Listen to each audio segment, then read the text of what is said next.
She will come to the stage. She's not seated. And the person that must be seated is Miss Madikizela.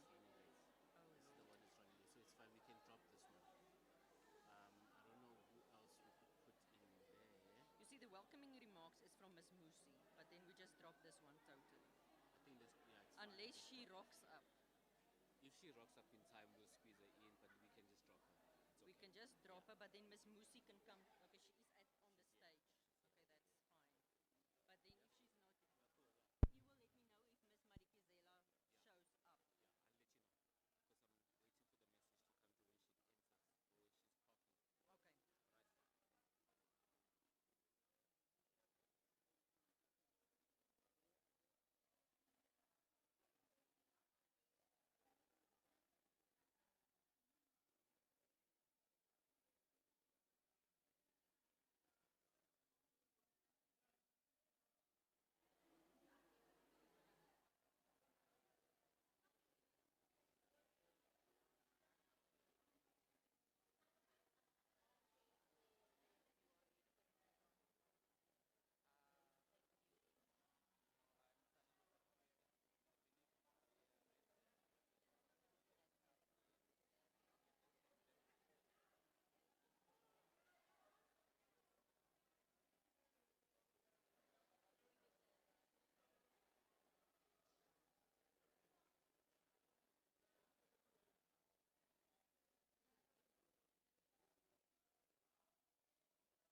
Good morning.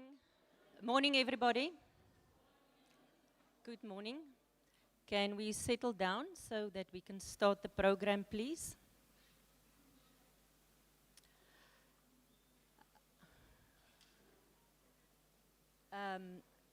Again, good morning, Honorable Deputy Minister, all our distinguished guests here, esteemed officials from other government departments, all the staff of the colleges, and our guests here, the students today. It really is an honor for me to welcome all of you to this student engagement event to commemorate the 30th anniversary of the adoption of our Constitution. As the Department of Justice in the Northern Cape, we are really deeply appreciative of your presence here and your participation. I will ask you all now to stand for, we will be singing the national anthem, and thereafter please remain standing as Ms. Kwetu will come to the stage and she will help us to recite the preamble of the Constitution. So Ms. Kwetu, you can come to the stage so long, and then we will be singing the national anthem.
Good morning. Greetings to you, the distinguished guests and everyone. My name is Messi Mujaki. I am a level 4 student in Safety and Society, and I'm gonna read the preamble to you, and I will need you to follow me as I read. I'm starting. Please stand up.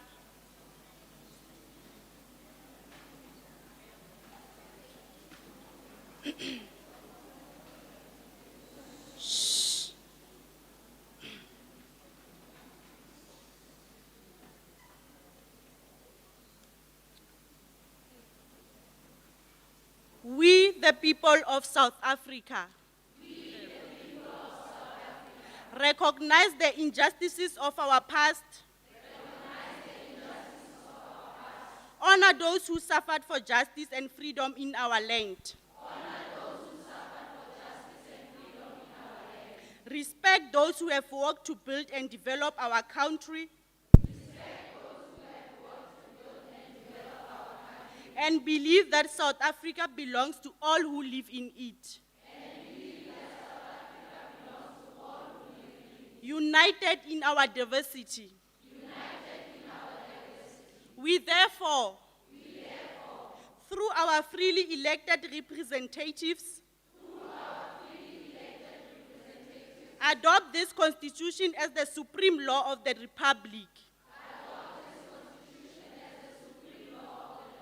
So as to heal the division of the past and establish a society based on democratic values. Justice, social justice, and fundamental human rights. Lay the foundation for a democratic and open society. In which government is based on the will of the people. And every citizen is equally protected by law. Improve the quality of life of all citizens. And free the potential of each person.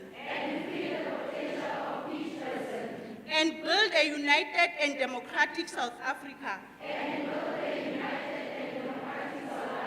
Able to take its rightful place. As a sovereign state in the family of nations. May God protect our people. Nkosi sikeleli Africa. Morena boloka setjhaba sa heso. God seen South Africa. God bless South Africa. Muzimu futusesa Africa. Hosi katekisa Africa. Thank you.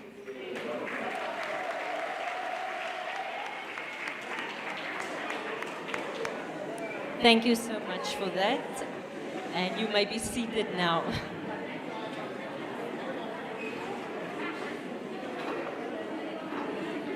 I would like to call to the podium for her welcoming remarks the Deputy Principal of Academic Services of the Northern Cape Urban TVET College, Ms. Elizabeth Musi. Let's welcome her to the podium.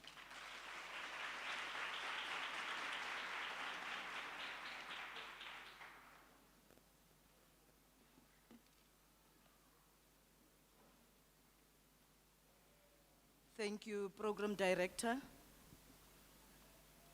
Honorable Minister, distinguished guests,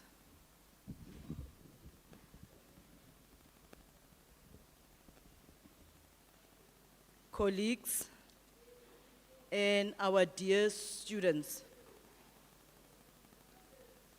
It is with great pleasure to warmly welcome you today as we gather to reflect on the promotion of constitutional rights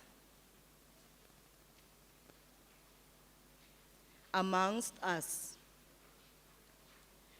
Your presence, students, in this gathering is a cornerstone of the importance of empowering you as the youth of our country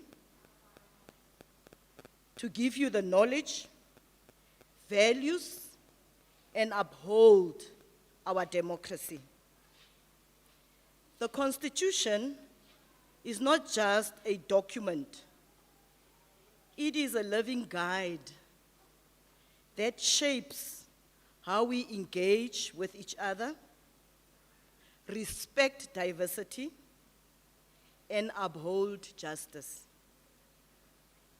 For you students, understanding your rights and responsibility is essential in building a confident, responsible citizen in you. This is where, in your studies, your governance subject, your life orientation subject, where you are being taught about civic education, comes to life, because that's where you practice your constitution rights every day. This is where your classroom comes to life. And we hope with this dialogue, you'll be able to relate what you learn in class and what you practice in your daily lives. The essential of this dialogue is to create in you to be a critical thinker, ethical, and participate meaningfully in the society. Honorable DM, we are really pleased that this dialogue is taking place at the eve of our municipal elections, and we hope, as the future of this country, you will exercise your democratic right and participate fully in the upcoming municipal elections. As we continue to strengthen our democracy, also, as you realize the rights which are enshrined in the Bill of Rights, always remember that your rights go along with responsibility. I welcome you, DM, and all members, so that the students can also participate in this dialogue, and please feel free to participate freely. You are welcome.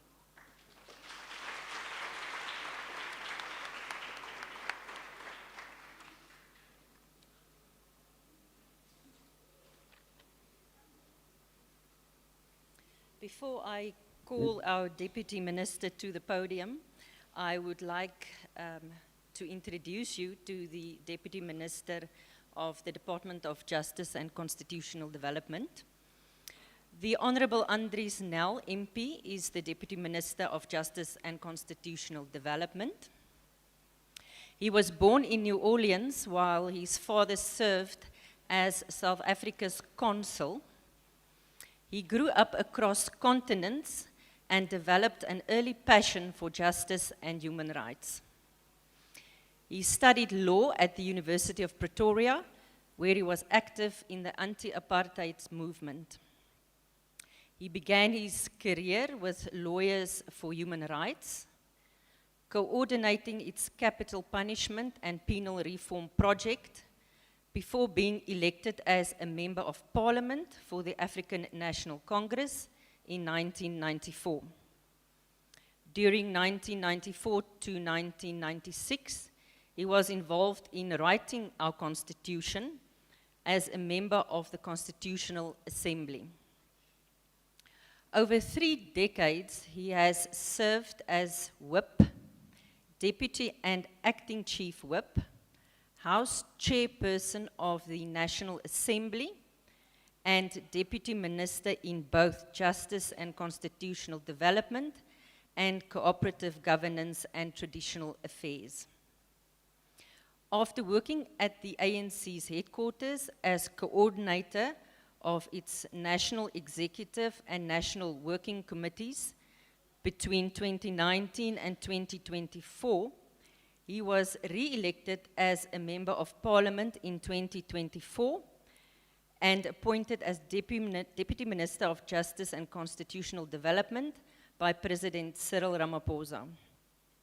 In addition to this, his duties as a public representative, he is a research fellow at the Johannesburg Institute for Advanced Study at the University of Johannesburg and a director of the Mapungubwe Institute of Strategic Reflection, MISTRA, the abbreviation.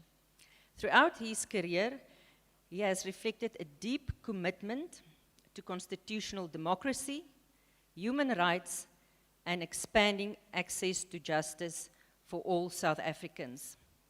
Please help me to welcome our Deputy Minister, Andries Nel, to the podium. Thank you.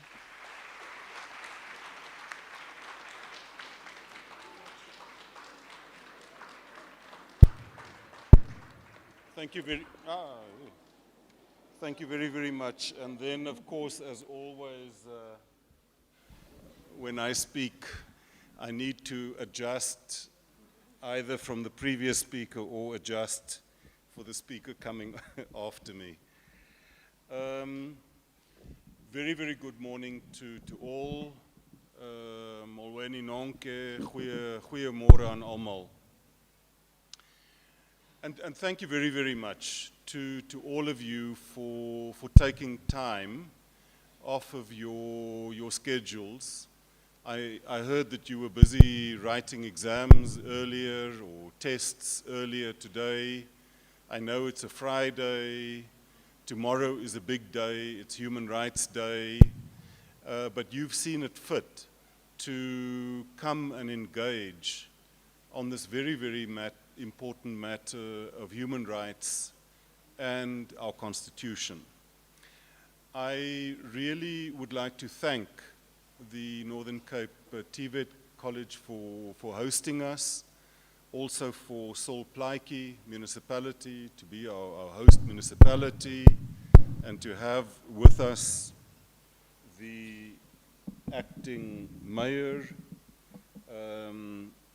We have a number of important organizations here as well. There's the Independent Electoral Commission. We have the Special Investigating Unit, the National Prosecuting Authority.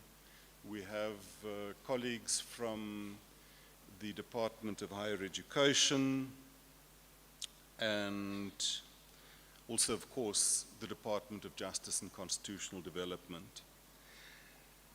I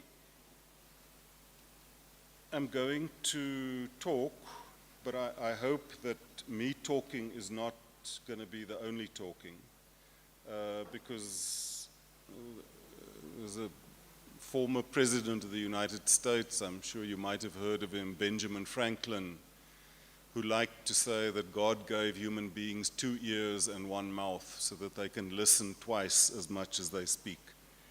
And I certainly like to listen more than speaking. But I think in many ways, we are gathered here at a very, very historic moment in the development of our country. Because we this year celebrate 30 years of the adoption of the Constitution of the Republic in 1996. And maybe just for me to say on a personal note that I was tremendously privileged as a fairly young person in 1994 to be elected to South Africa's first democratic parliament. I was 28 years old.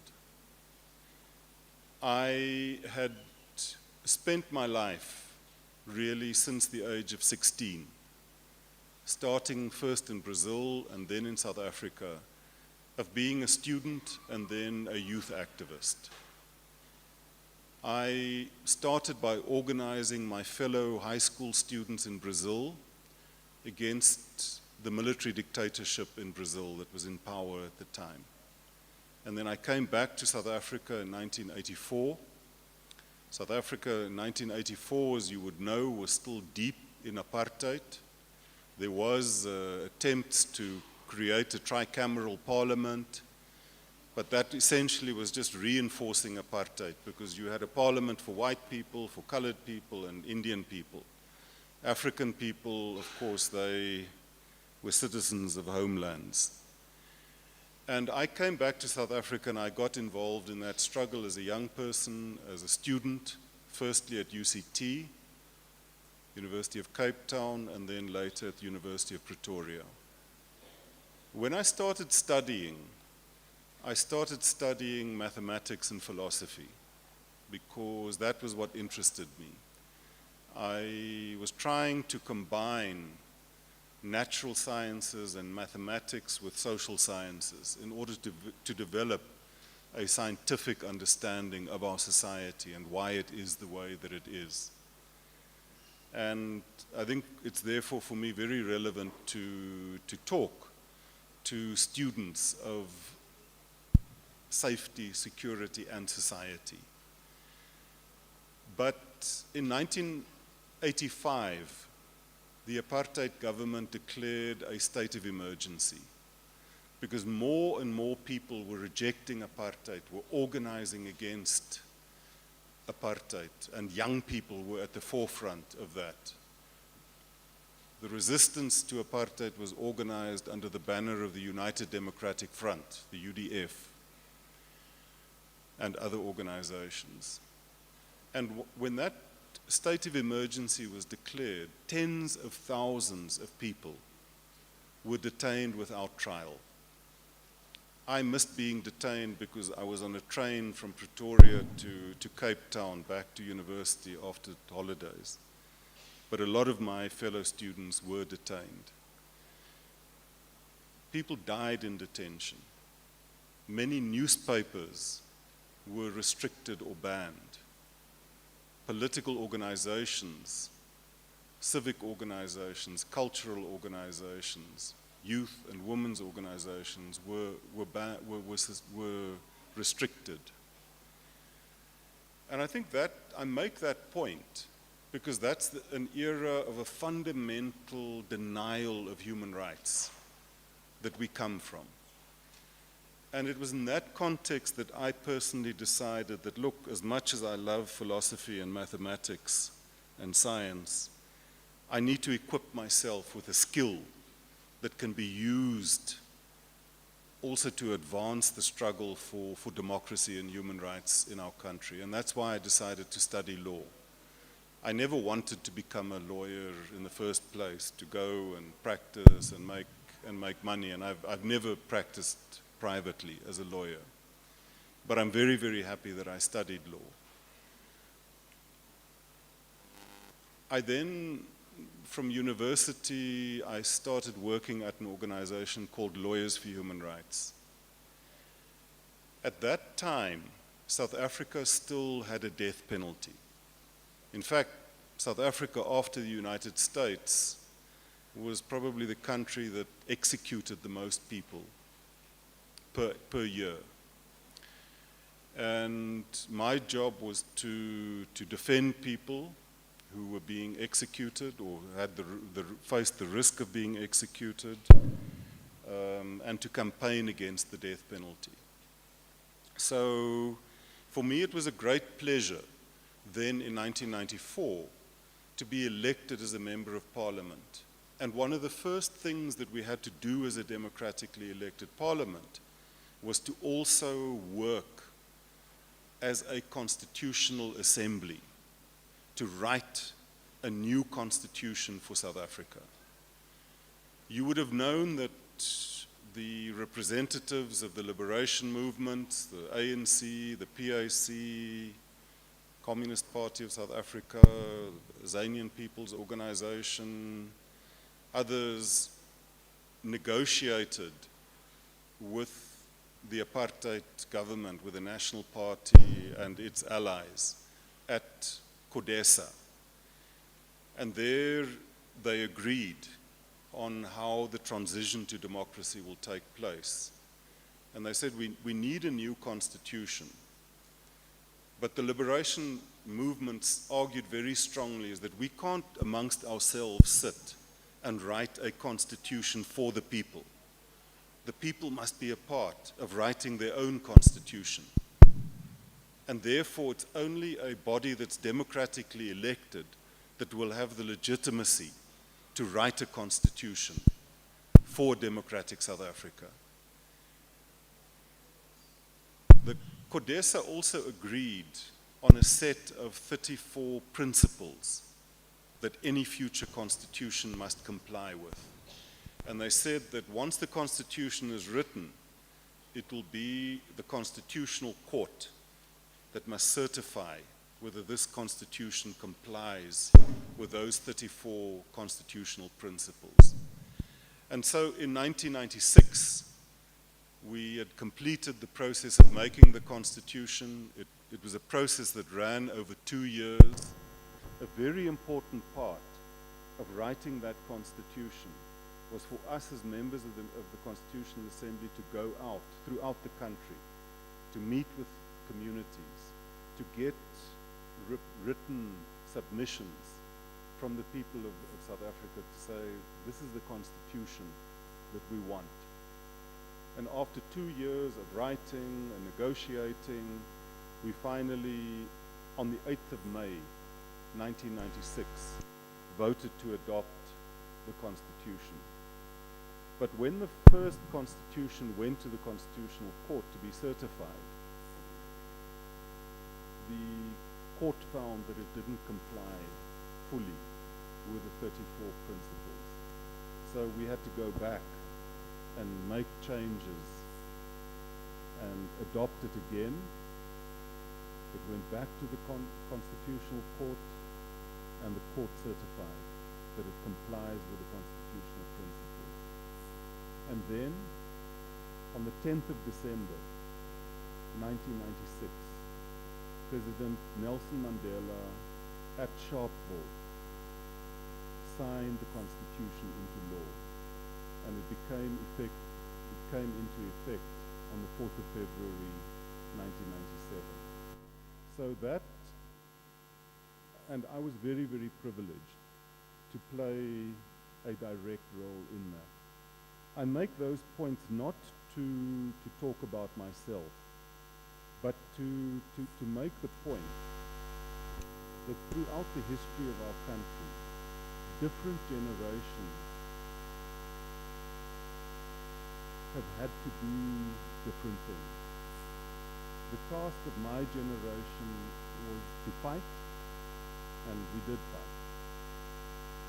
We fought in schools, we fought in universities, we fought in the streets of townships with stones.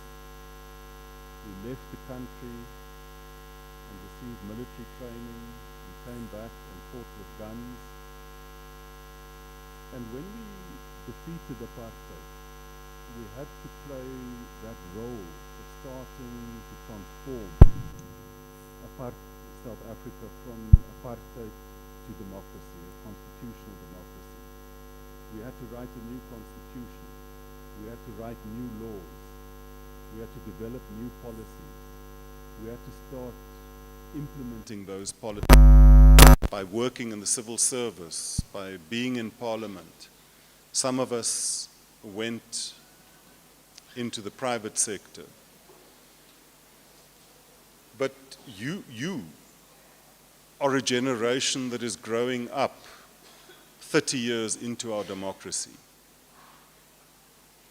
You, as a generation, equally have both rights and responsibilities. And as a generation, you have your own mission to fulfill.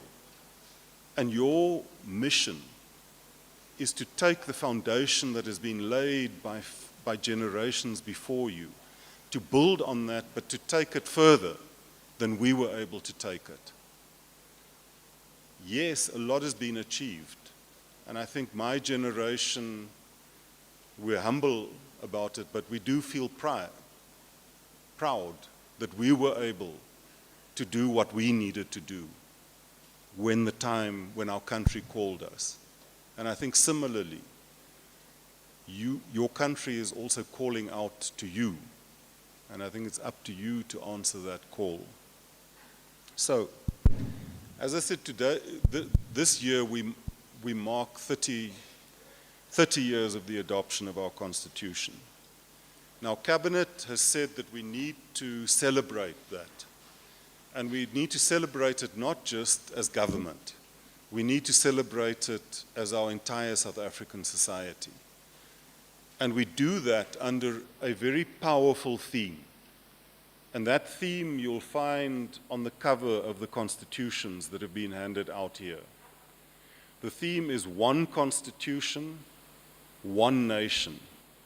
Reflect, renew, recommit. Now, those are not just words. Those are very powerful words that go to the very heart of who we are or need to be as a South African nation. When we say one constitution, one nation, it's very important because in the past, the heart, the essence of apartheid was to divide people. To divide people so that their rights could be negated, to divide people so that they could be more easily oppressed and exploited, and to make it difficult for them to unite and to liberate themselves. So that question of one nation is very, very important for us as South Africa, to continuously emphasize that we are one nation. We are not many different nations based on our color or where we live or what language we speak, what culture we adhere to, what religion we speak to. No, all of those things indicate that we are a very diverse nation, and that's a very, very beautiful thing, that we are blessed with that diversity. There's a passage in the Holy Scripture of the Muslims, the Holy Quran, which says, God says, Allah says, I created you man and woman and in different tribes so that you may know each other and not despise one another. It's because of that that we are so different, so diverse, that we are able to learn also about each other, but also about ourselves, and to really deepen our humanity. That is why we say in the Constitution that we are a united nation, that we are a nation united in our diversity. And the foundation of being one nation is our Constitution. So one Constitution, one nation is a very powerful concept. Secondly, we say that we need to reflect, we need to renew, and we need to recommit. I'm going to talk about each one of those things later. But that theme is not, as I said, it's not just a slogan, because it asks something from all of us. From those of us who may have slightly more gray hair, and also from you, young people and the leaders of tomorrow. We heard that as we recited the preamble of the Constitution, that the preamble tells us who we are as a nation. It speaks where we come from, the divisions of the past. It tells us where we need to go and what we need to do to become the nation that's envisaged in our Constitution. But it also asks us to reflect on our journey, to renew our commitment to constitutional values, and to recommit ourselves to building a society where justice, dignity, and equality are not just words on paper, but are the lived reality of the people of our country.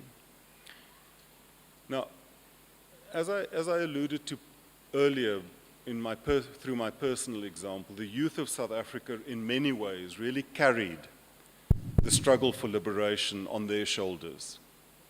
Their sacrifices at places like Sharpeville and Soweto are woven into the preamble of the Constitution when it calls for healing, for justice, for equality and freedom.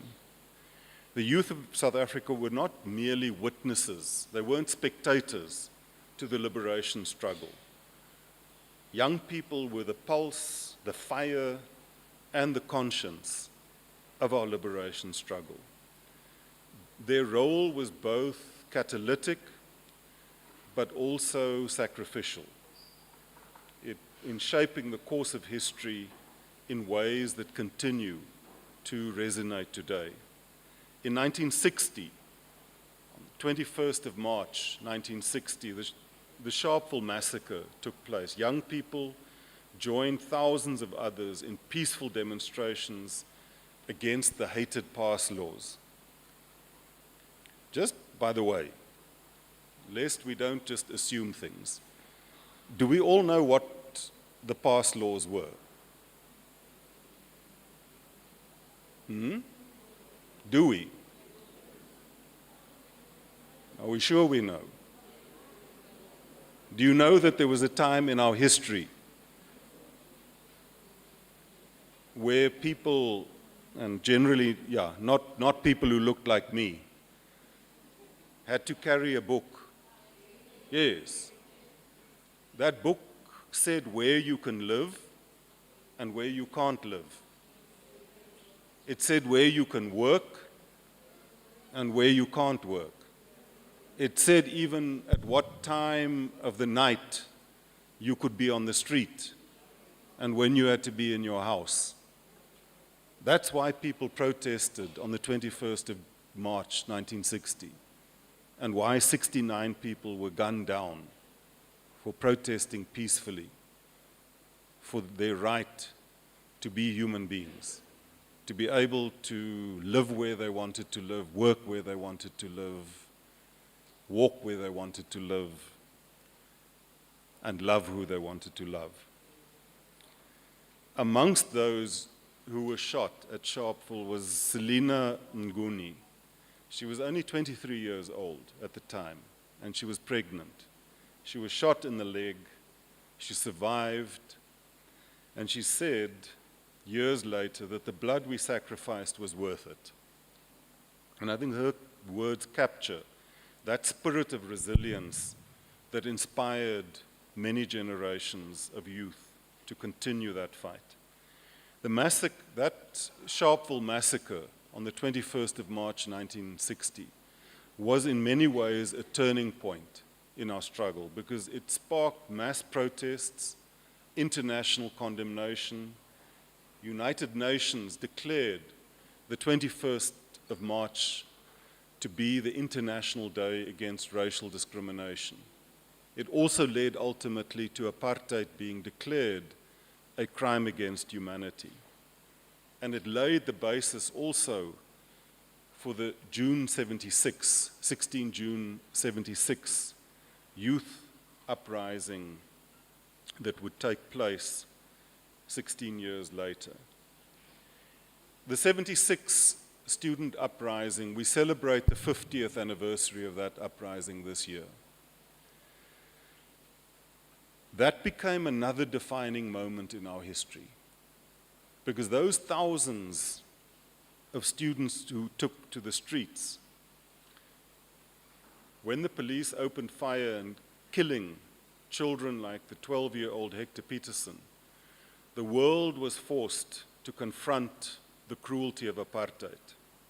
That image of Hector Peterson being carried lifeless in the arms of a fellow student became a symbol of youth sacrifice and defiance. Leaders like Tsietsi Mashinini gave voice to their generation's determination. The sacrifices of the youth, hundreds killed, thousands imprisoned, tens of thousands detained without trial, thousands and thousands driven into exile, were not in vain. The resilience and the passion and the energy of that generation of 1976 was expressed through underground organizing, cultural resistance, relentless protests, armed struggle, and all of that laid the foundation for a democratic order that followed.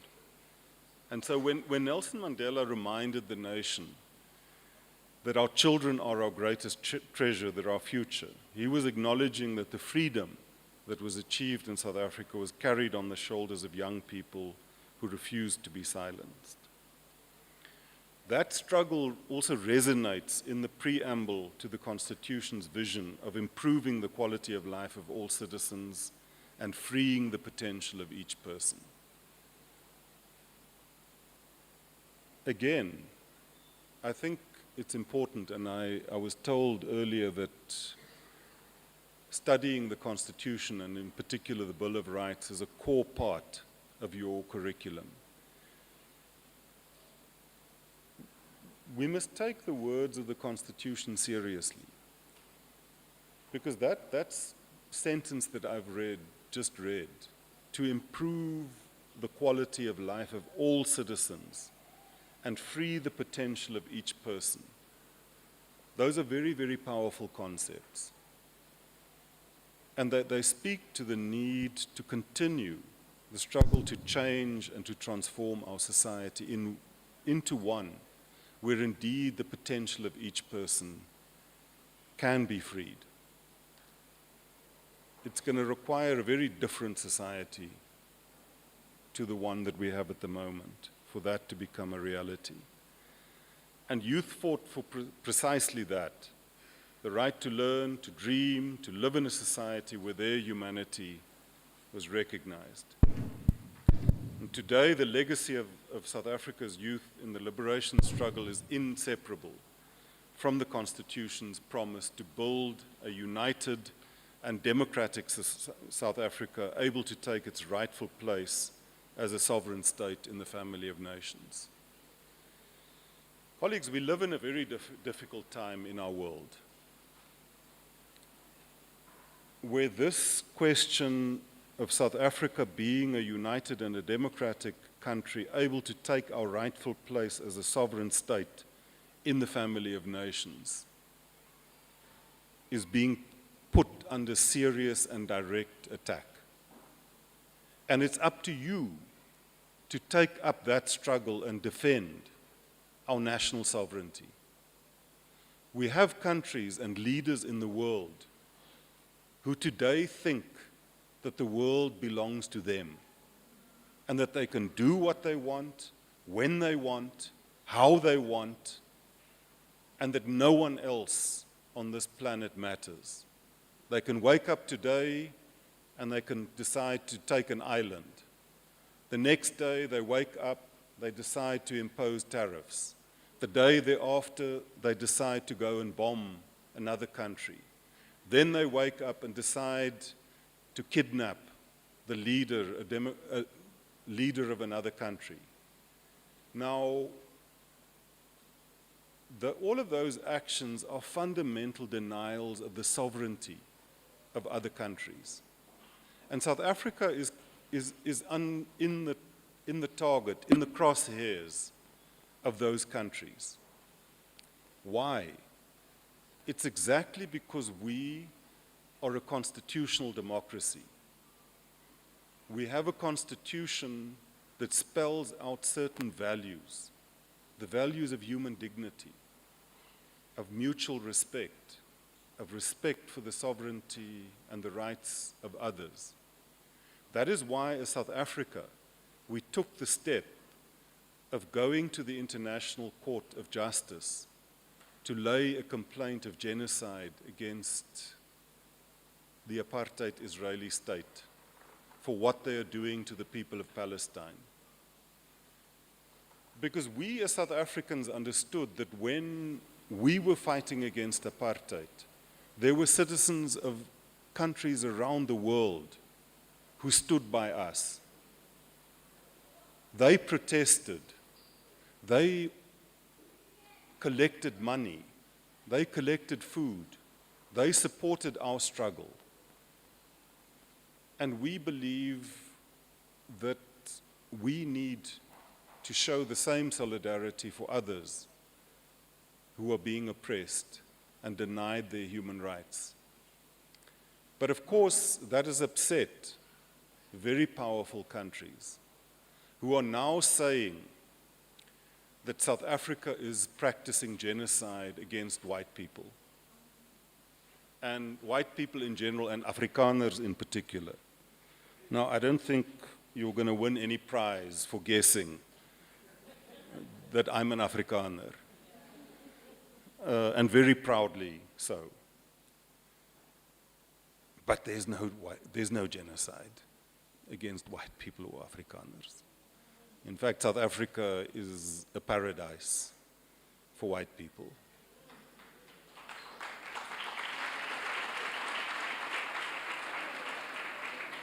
But they continue to repeat that lie. And their ambassador comes to our country and says there are certain songs that we mustn't sing. And he said, I don't care what your courts say. How do you come to another country and say, I don't care what your courts say? So I think it's important, again, those words in the Constitution are not just words. They mean things, and they mean serious things. So we do need, as a nation, to unite, to stand together, and also to defend our sovereignty as a state in the family of nations. Not with arrogance. That's why the Constitution says, in the family of nations. Their defiance against oppression was not only about dismantling apartheid, but creating a society where democracy could flourish. The preamble's commitment to lay the foundations for a democratic and open society in which government is based on the will of the people is a direct continuation of the vision of that young activists carried in their hearts and expressed in their actions. Their courage reminds us that democracy is fragile, but with the energy and the vision of youth, it can be defended and renewed. And in this way, the Constitution is not only a legal document, but a living tribute to the young South Africans who transformed pain into possibility and sacrifice into freedom. Human Rights Day, which we're commemorating tomorrow, reminds us of the sacrifices made so that every voice could be heard. In 1994, young people played a vital role in ushering in democracy by voting in our first democratic elections. That historic moment gave birth to our constitutional democracy, a system built on human dignity, equality, freedom, and the rule of law. Our Constitution is both a revolutionary and a transformative document. You'll hear more and more people you'll read people saying that this Constitution is actually a sellout. It was imposed from elsewhere, and that this Constitution is holding back or blocking the transformation of our country. But nothing could be further from the truth. As I said, this Constitution is firmly based on documents that have that form a very proud part of our history. Back to the 1920s, there was an ANC Bill of Rights. In the 1940s, there was a document called the African Claims. In the 1980s, in 1955, we adopted the Freedom Charter, adopted the Women's Charter. All of those documents, and especially the Freedom Charter, you'll see reflected in the Constitution. So it's not true that this Constitution was dreamt up elsewhere and then forced onto us. As I said, during the Constitution writing process, there were thousands and thousands and thousands of submissions that were received. We, as members of the Constitutional Assembly, sometimes we got into military planes and we were flown off to small places all over the country to go and meet with communities and talk about the Constitution. And if you look at, I'm told that you focus especially on the Bill of Rights. If you look at that Bill of Rights in the South African Constitution, it's probably quite unique amongst constitutions in the world, because many constitutions focus on political rights. So it's freedom of speech, the right to vote, the right not to be imprisoned without trial. Those are very important rights. But our Constitution goes further, and it says that human beings don't live off of political rights alone. Yes, you must be free, but you also need bread. And President Mandela put it very nicely. I think it was around 1992. He said we need freedom and we need bread, because if you have bread without freedom, you can't be a complete human being. But equally, as a human being, you can't be free without bread. So that link between your political, your civil, and your socio-economic rights is woven into our Constitution. And what makes our Constitution different from many other constitutions in the world is that those are not just put aspirationally. Those rights are what we call in legal terms are justiciable. So there are many individuals and communities who've gone to court and said, we're not getting the housing that the Constitution promises us. We're not getting the quality of education that the Constitution says we should have, or the water, or the health care. And the courts have ordered government to do certain things in terms of that Bill of Rights. So it's not the Constitution can't be the problem. There are other problems. They relate to the capacity of the state to implement those things, to issues of corruption and whatever, but the Constitution is not the problem. That's not to say that the Constitution is like the tablets that Moses came down from the mountain. No, the Constitution, we need to be critical, we need to reflect, we need to assess the Constitution. We can amend the Constitution. In 30 years, we've already amended the Constitution 18 times. But we need to be very thorough when we amend the Constitution. And that's why this year one of the things that we're calling on people to do is to reflect. But the reality is that there's still a very big divergence between what is in the Constitution and what people experience in their day-to-day lives. We've got to confront the persistent inequalities that remain, unemployment, poverty, corruption, and gender-based violence, because those erode hope and they betray the promise of transformation. And I think we need to be honest.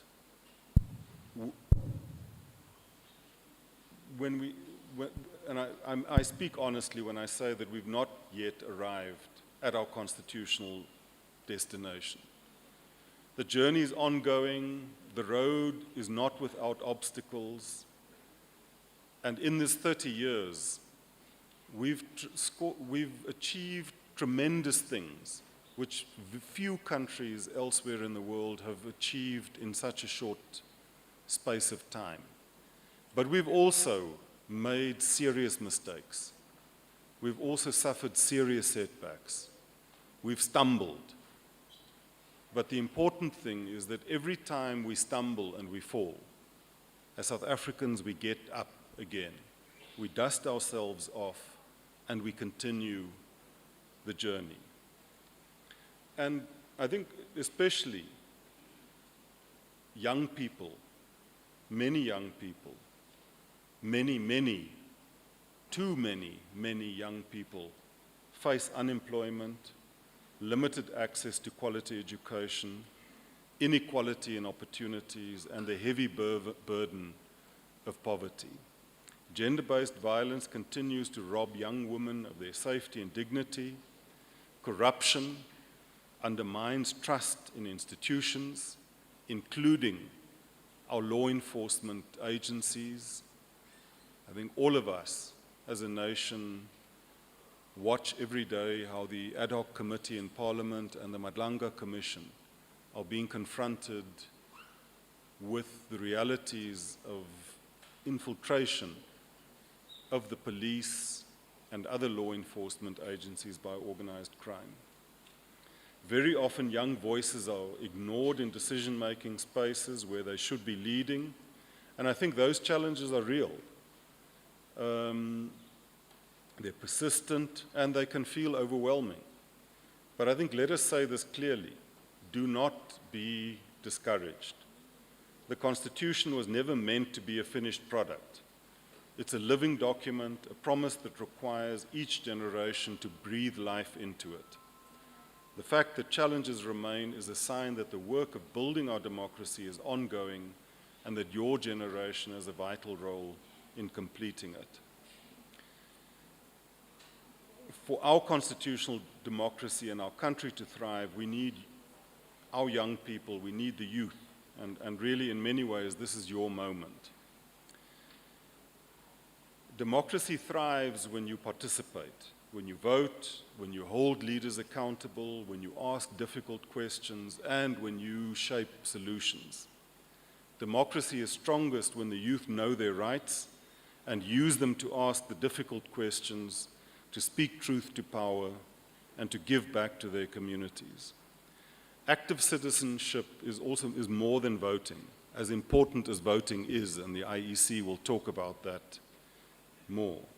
It's about staying engaged, being informed, and ensuring that leaders represent your lived experiences and ambitions.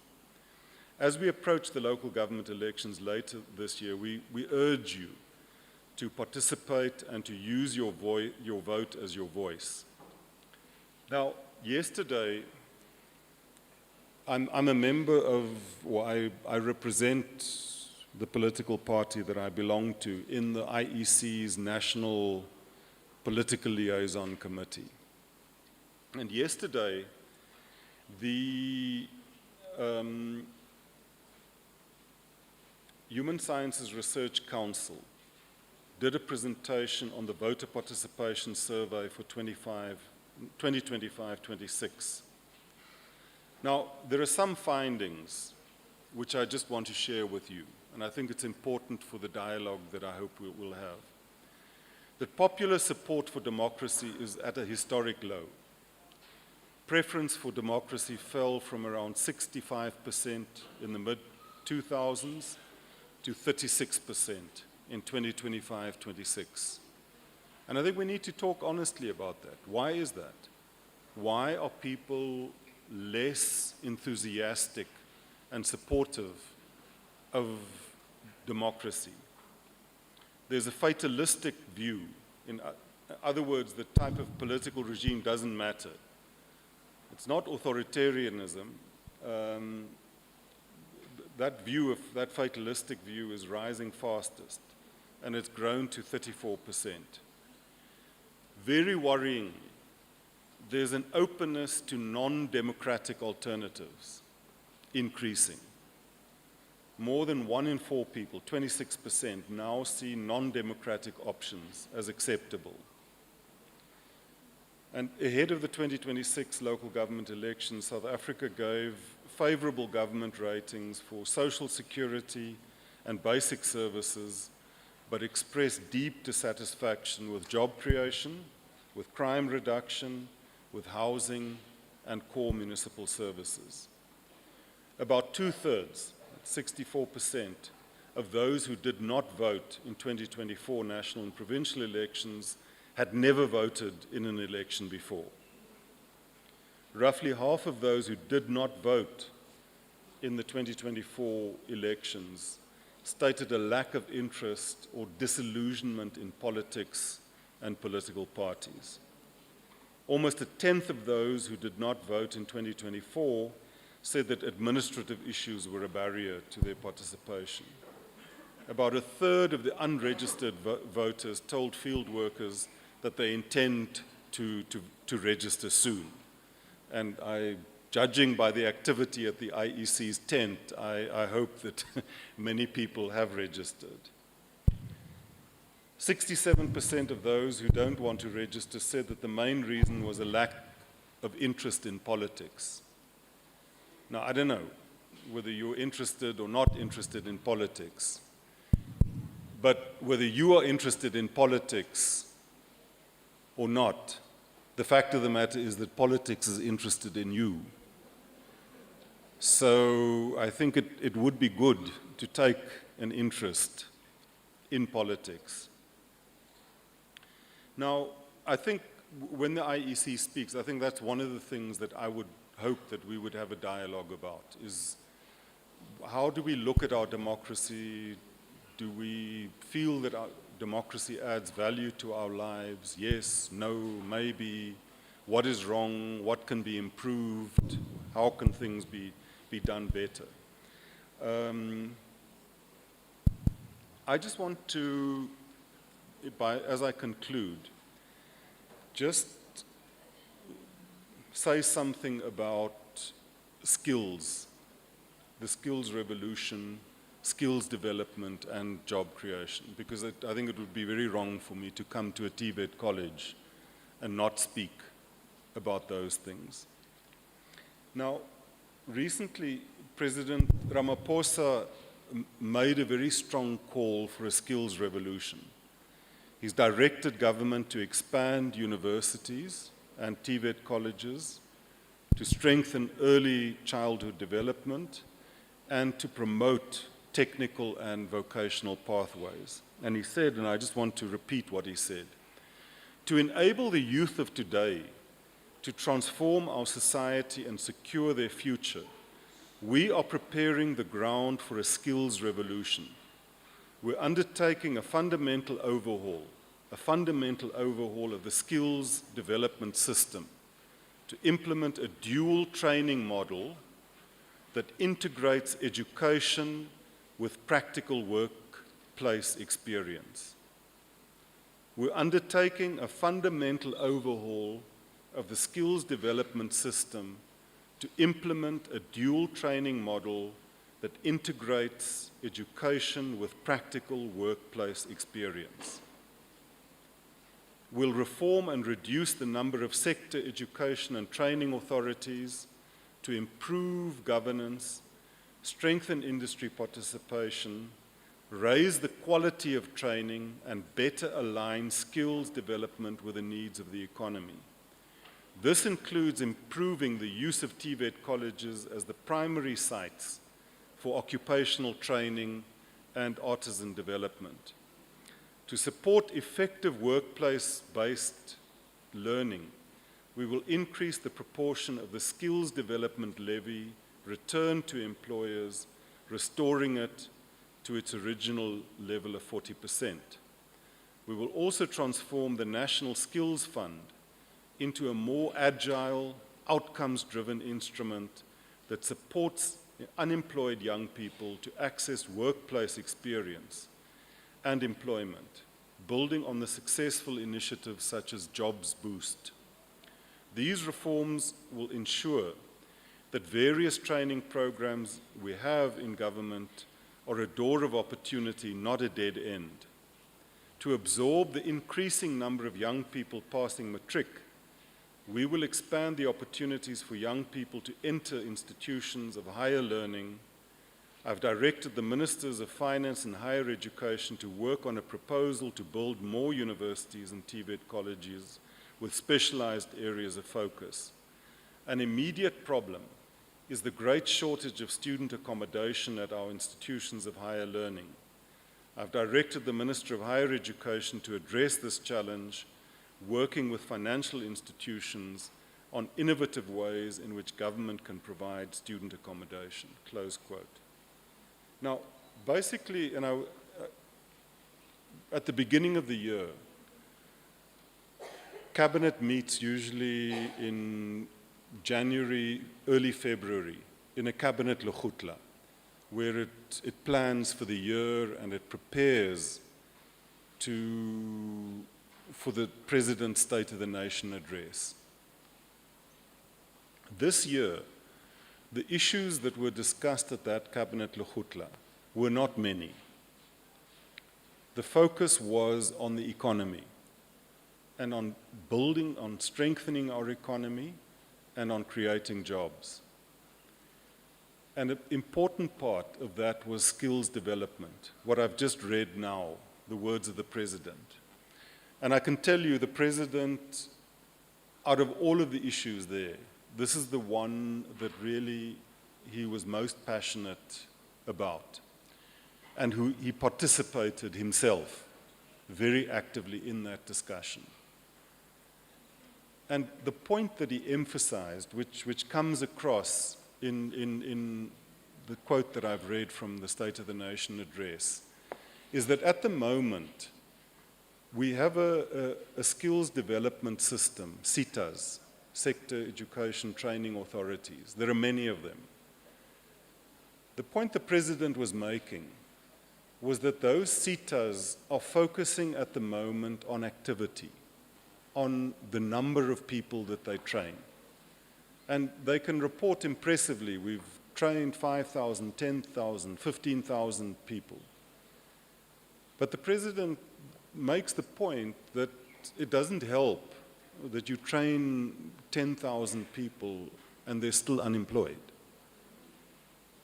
You've got to run your system in a way that even as people are in those skills development programs, they're already being linked with employment. And that's why the President says we've got to narrow the gap between our skills development, our skills revolution, and employers, the private sector, the public sector, etc. So, and that ability to get skills and to get employment brings me back to the Constitution and to the preamble to the Constitution. It's improving the quality of life of all citizens and freeing the potential of each person. So with that, I'm sorry I went on a bit longer than I would have wanted to, but I think the matters are serious matters, and I didn't want to take shortcuts. So I hope that that input has been helpful and that it will also help us have a good dialogue. Thank you very much.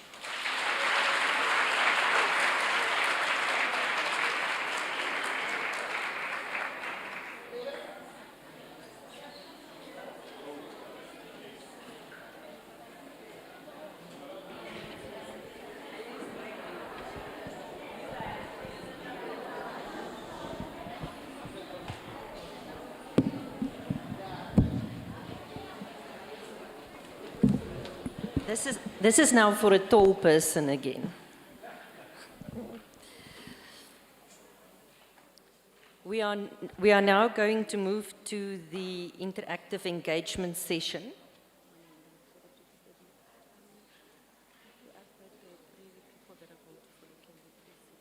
Yeah, okay.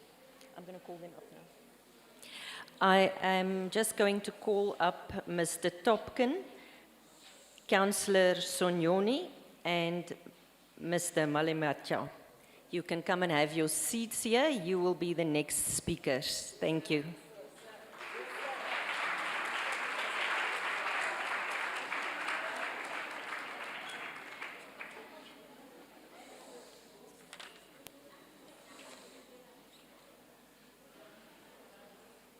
I would like to introduce our speaker from the IEC, Mr. Topkin. He is the Provincial Electoral Officer of the Independent Electoral Commission. Mr. Topkin is an experienced accounting professional who completed his articles at Deloitte & Touche, and he also served these articles there at Deloitte & Touche. He was then appointed at the IEC as the finance manager, and he's been working there then for 23 years as the IEC operations manager. He's currently serving as the head of the Northern Cape province, and I would like to welcome you to the podium, Mr. Topkin.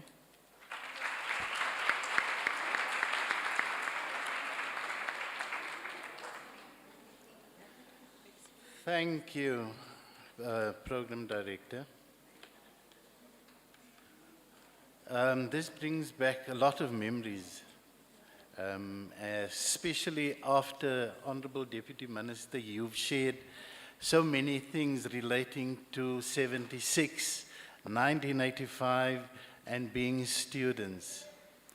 Yesterday, I travelled back from Uppington yesterday afternoon, and we sat through a session then, and as I was driving, I asked myself, the messages, the information that was shared during that session, did it actually sink in? Did it assimilate and reach the audience that was sitting there? And I said to my name is Elkin, by the way, Elkin.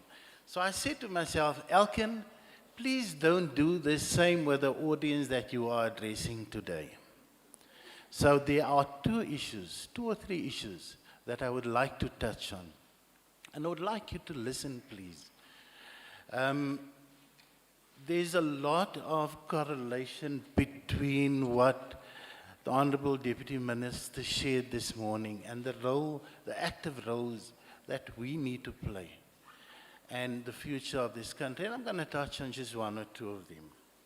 The fact that you've enrolled as students already says a lot about you. It says something about the circumstances that you would want to change, your daily livelihoods that you want to make a certain impact on. And it says something about a drive in you.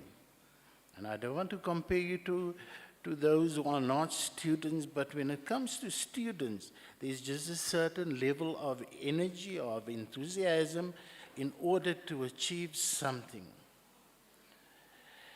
And it also brings like an added statement when it comes to student culture. When we grew up, when we were students, we decided to determine our own future. And this is held true, not only in the 1961s, not only in 76, not only on this continent, but all over. It is held true. We will determine our own futures. Each and every one of you sitting there. And I'm going to give you frightening statistics just now.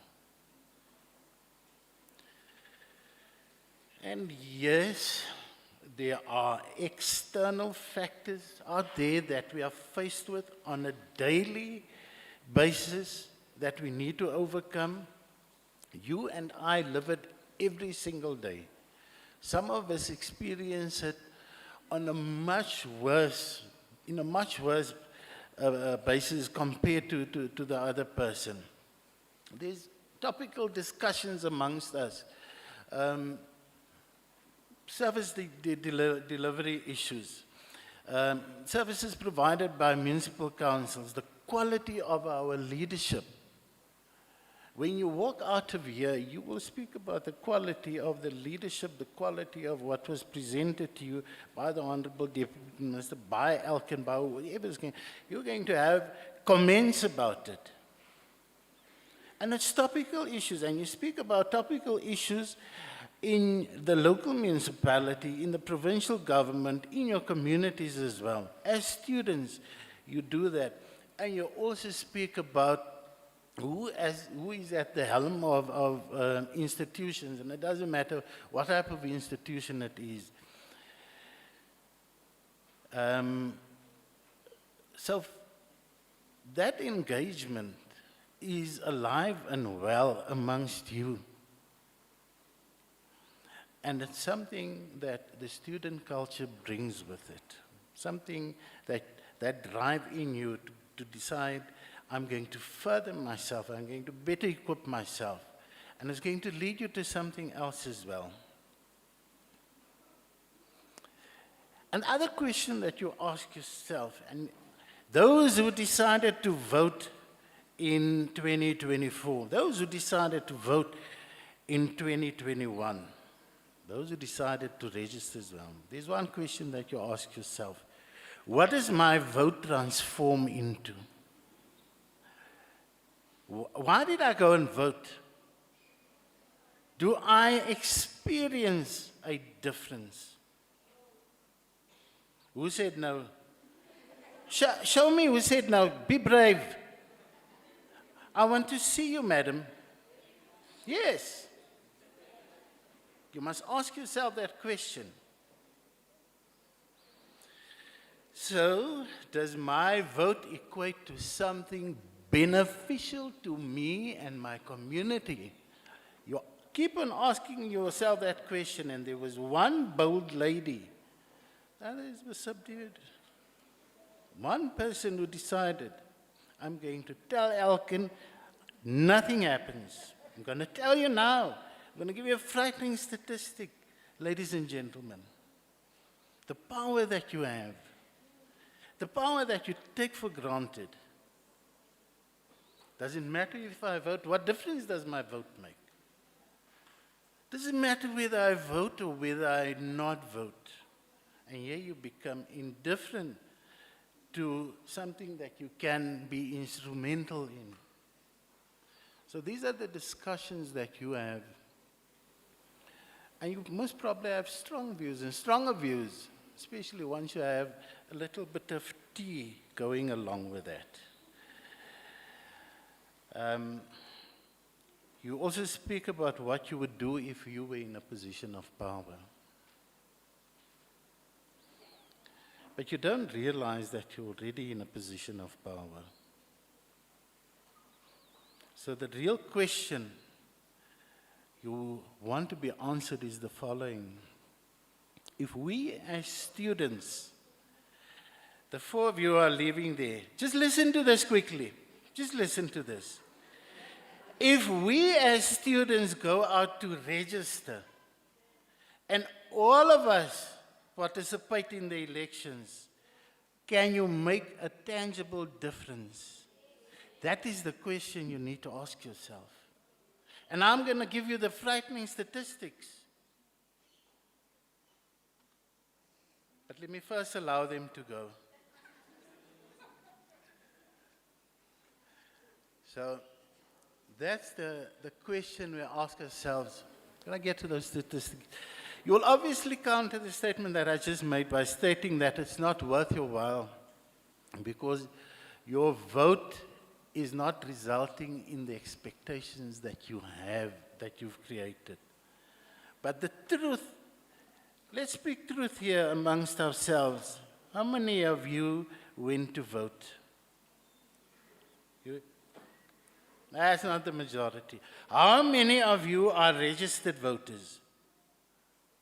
That looks a little bit better. That looks better. And you registered, but you do not go out and vote. Half of you. Right, colleague, let's just take a step back. We need to ensure that we are registered. The 20th and the 21st of June is a national registration weekend. So each and every voting station across this province, across this country, will open up. Registration will go to the people. Here outside you have registration points as well. You can register online and you can do it via WhatsApp. You can use online facilities to register. But I'm going to get to the statistics because I can see some of you are getting jittery here. Do you think those who decided to vote, that you had any impact in terms of the councillor, the member of legislature that you voted for? No, you did not. Because only 3 out of 10 of you decided to go and vote. And I'm not even speaking about those who are eligible to register. Let's look at the stats. The age group 18 to 29 years old in this country, the eligible number of youth, this is the youth category, 18 to 29, it's 11 million. 11 million of you are eligible to cast your ballot. If 11 million of you register, 11 million of you youngsters can go out and cast your vote. Do you know how many voters voted in 2024? You don't know. All right? In 2024, just remember you are 11 million eligible voters. In 2024, we had 17 million as a nation who cast their ballots. 17 million went to vote. the political party that Honorable Deputy Minister belongs to managed to get 40% of that 17 million. You are 11 million. Do you know that you can rule this country tomorrow? Do you know that you can decide who you want to support and provide all your support, or you can engage in the registration of new political parties? Do you know that you have the power to have the majority say in this country? Do not undermine the power that you have, ladies and gentlemen. We can yap amongst each other out there. We can engage in discussions and we can air our views. But if you have not registered, to go and vote, you have no right to speak about things that you could have done. If you register and if you go and vote, then you will make a difference in your own future in this country. And how else are you going to make a difference? The years that we decided to have demonstrations, such as in 1985, such as in 1976, we don't need it. Look at the constitution that we have in place.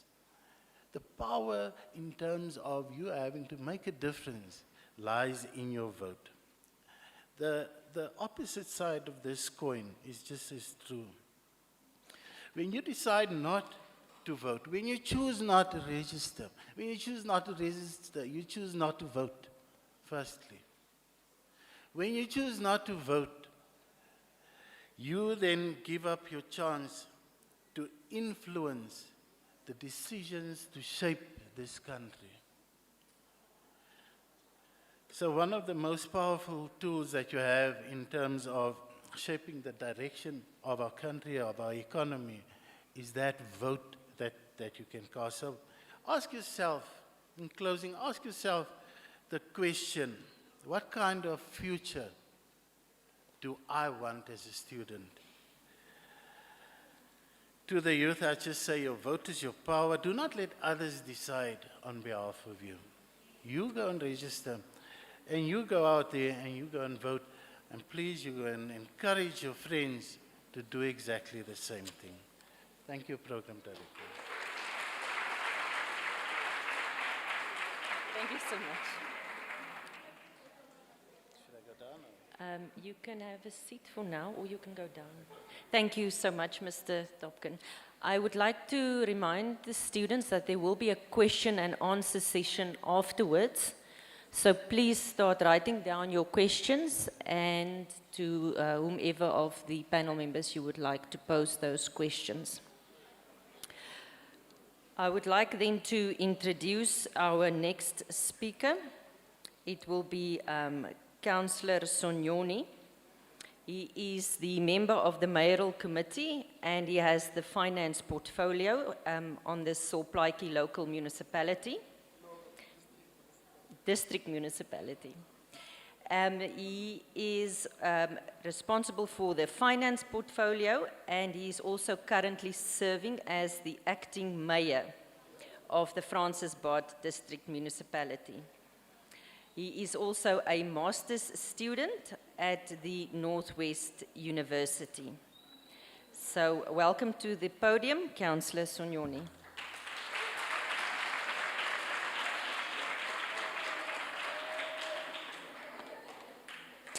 No, thank you very much, Program Director. I think I will be speaking to young people today. I want to see whether are they awake. Eita, moremogolo eita. Halala patimang, halala. Halala patimang, halala. Ololo NCU, ololo. No, thank you very much, Program Director. Let me acknowledge the presence of the Deputy Minister, but it would be wrong of me not to acknowledge colleagues that were not acknowledged by the previous speakers. I see here today we have our councillors that are present here today from the Solplaiki municipality. We also have our municipal manager from the district municipality, Ma Bukhachwi. And I also see familiar faces that are present here. Who of you who is from this college does not know Wanyatsotsi? Do we all know Wanyatsotsi? Yes. We all know Wanyatsotsi? Yes. No, we are here with the founder and chairperson of Wanyatsotsi. And Tate Panzi is also here with us, Reu Busitse.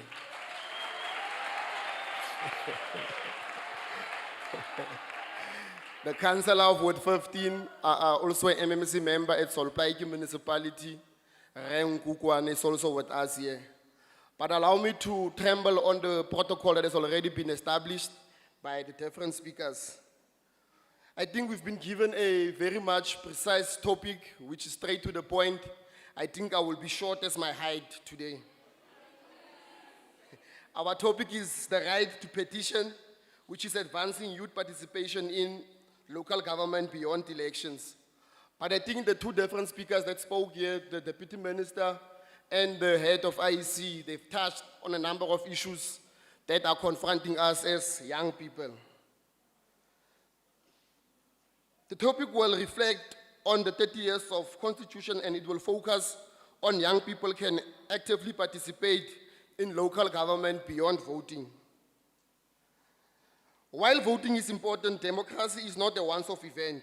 It's an ongoing process, and young people must be involved continuously.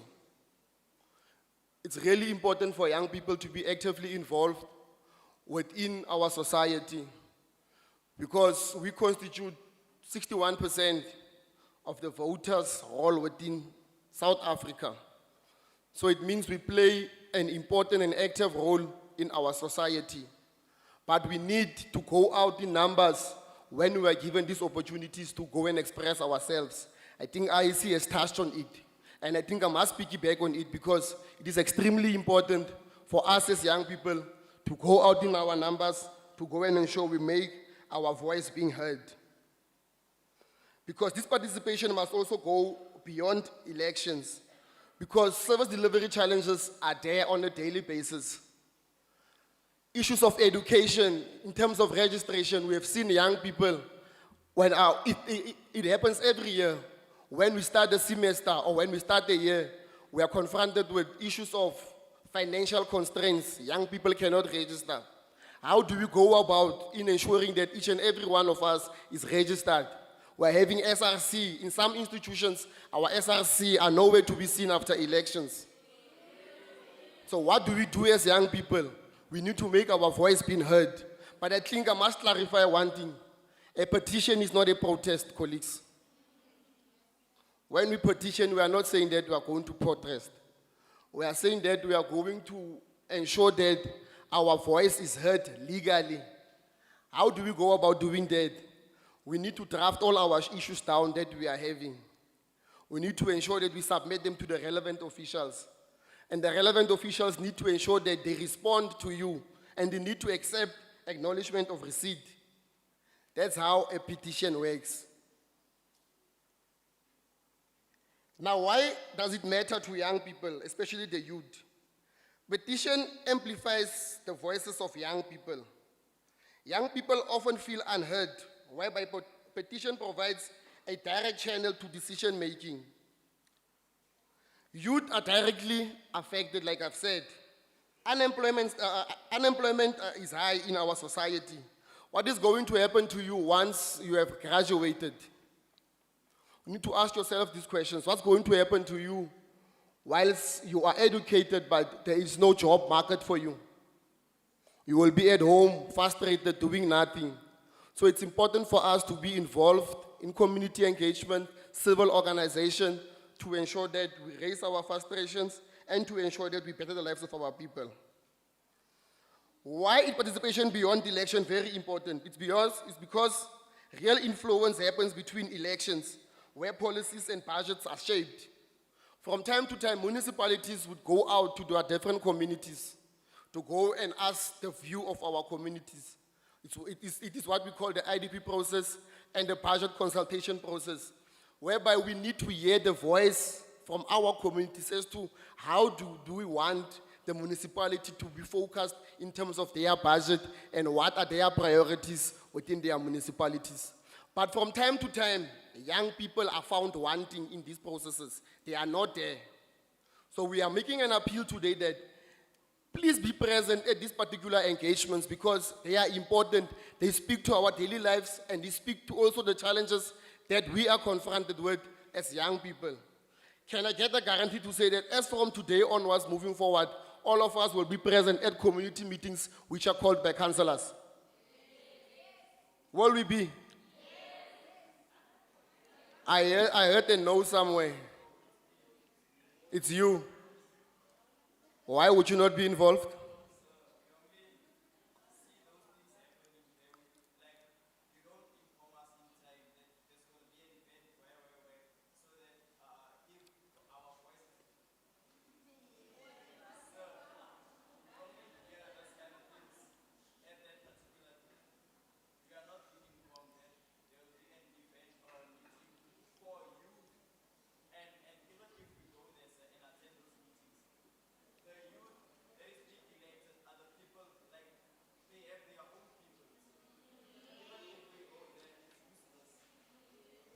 Okay. No, I hear you. I hear you. And we must also acknowledge the fact it is not retrospective. It's not in all communities.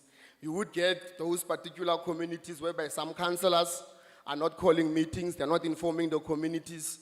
But ordinarily, a ward councillor must call a meeting each and every 3 months. Quarterly, a ward councillor must go back to the community and report back to the community and take the issues of the community. But I heard what you are saying. I think that's something that we would engage with our different municipalities to ensure that they are keeping their councillors on their toes. By the way, I'm also a ward councillor. I am having meetings every month, not every 3 months. Hey, Vana, I'm having meetings every month, not every 3 months. Yes. Look, it's important to keep our communities engaged. Even if you are not able to address the problem, go back to them and give them feedback. That's the most important thing because our communities are becoming agitated to councillors because when they are confronted with problems and they cannot address those problems, they tend to run away from the community that has elected them. So I think it's important, and I think I'm also speaking to councillors who are here. Let us call community meetings, let's speak to our communities, let's engage them, even if the situation is volatile. We are there because of them. And I've never received a petition in my word, so it means that I am doing the writing in my word. I'm doing the writing, I'm on the right track.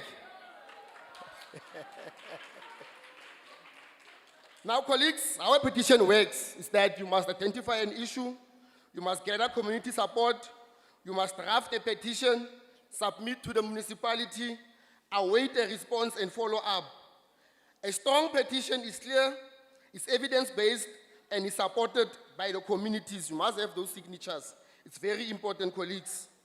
What are the responsibilities of the municipality? The municipality are legally required to engage with communities and respond to their concerns.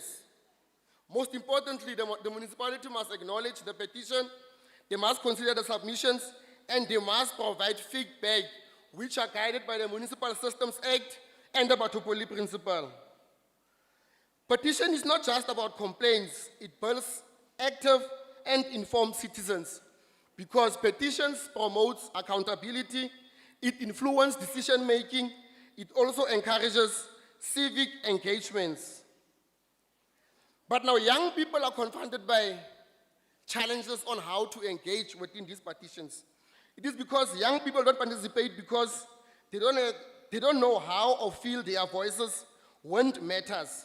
This is because there's lack of awareness, but I think the next presenter will speak on how can we make awareness to our communities?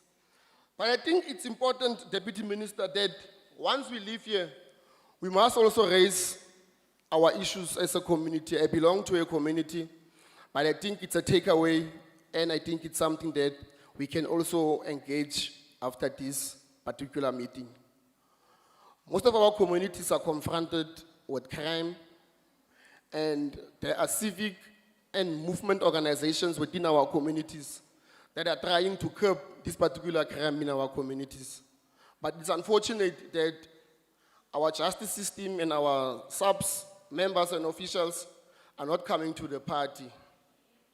We are confronted by challenges whereby our own people who are trying to ensure that our communities are safe, they are treated as if they are nothing. They are being arrested by our police.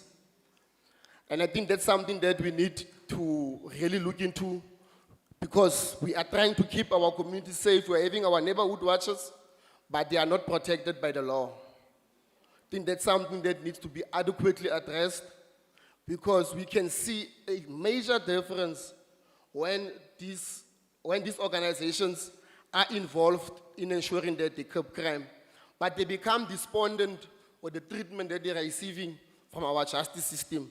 I think that's something that we need to urgently look into.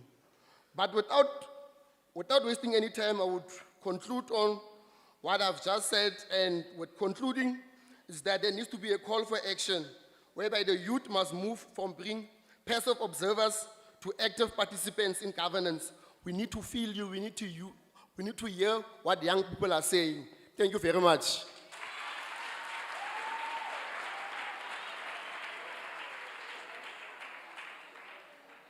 Thank you so much. I actually want to latch on to what Councillor Sonyoni said. And I don't want to give away my age, but in 1992, there was a very important election in this country. And only white people were allowed to vote. We had two options in 1992 when we went to that booth. You either had to say yes for reform, or you had to vote no for apartheid to continue. I was 18 years old. So every vote counted in 1992. And I think that is what we are trying to bring home to you today. That is what our speakers have said. You need to participate, you need to make your voice heard. Every vote counted in 1992, and it will count again in 2026. I am going to hand over now to my colleague from the Department of Justice, and I'm going to introduce him, Mr. Malamacha. He's the Deputy Director of Human Rights and Constitutional Institutions Support. He is an admitted attorney of the High Court of South Africa with extensive experience in human rights litigation and advocacy. He is a published legal scholar, both locally and internationally, and he has lecturing experience. I hope you are jotting down your questions. Thank you, Mr. Malamacha.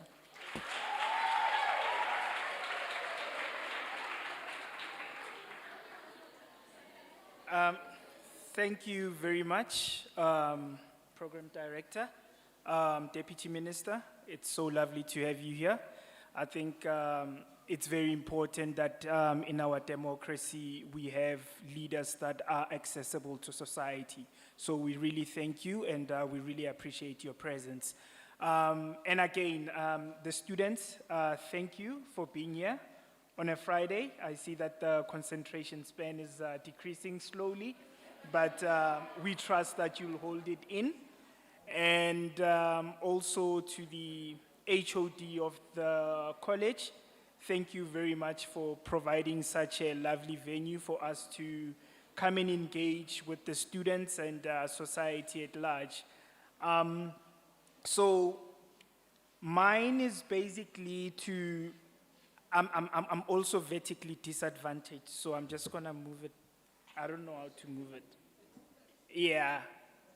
And, sorry, and also that, I mean, it's such a controversy because the topic that I'm presenting on is on social media as a tool of advocacy to promote youth involvement in local government decision-making.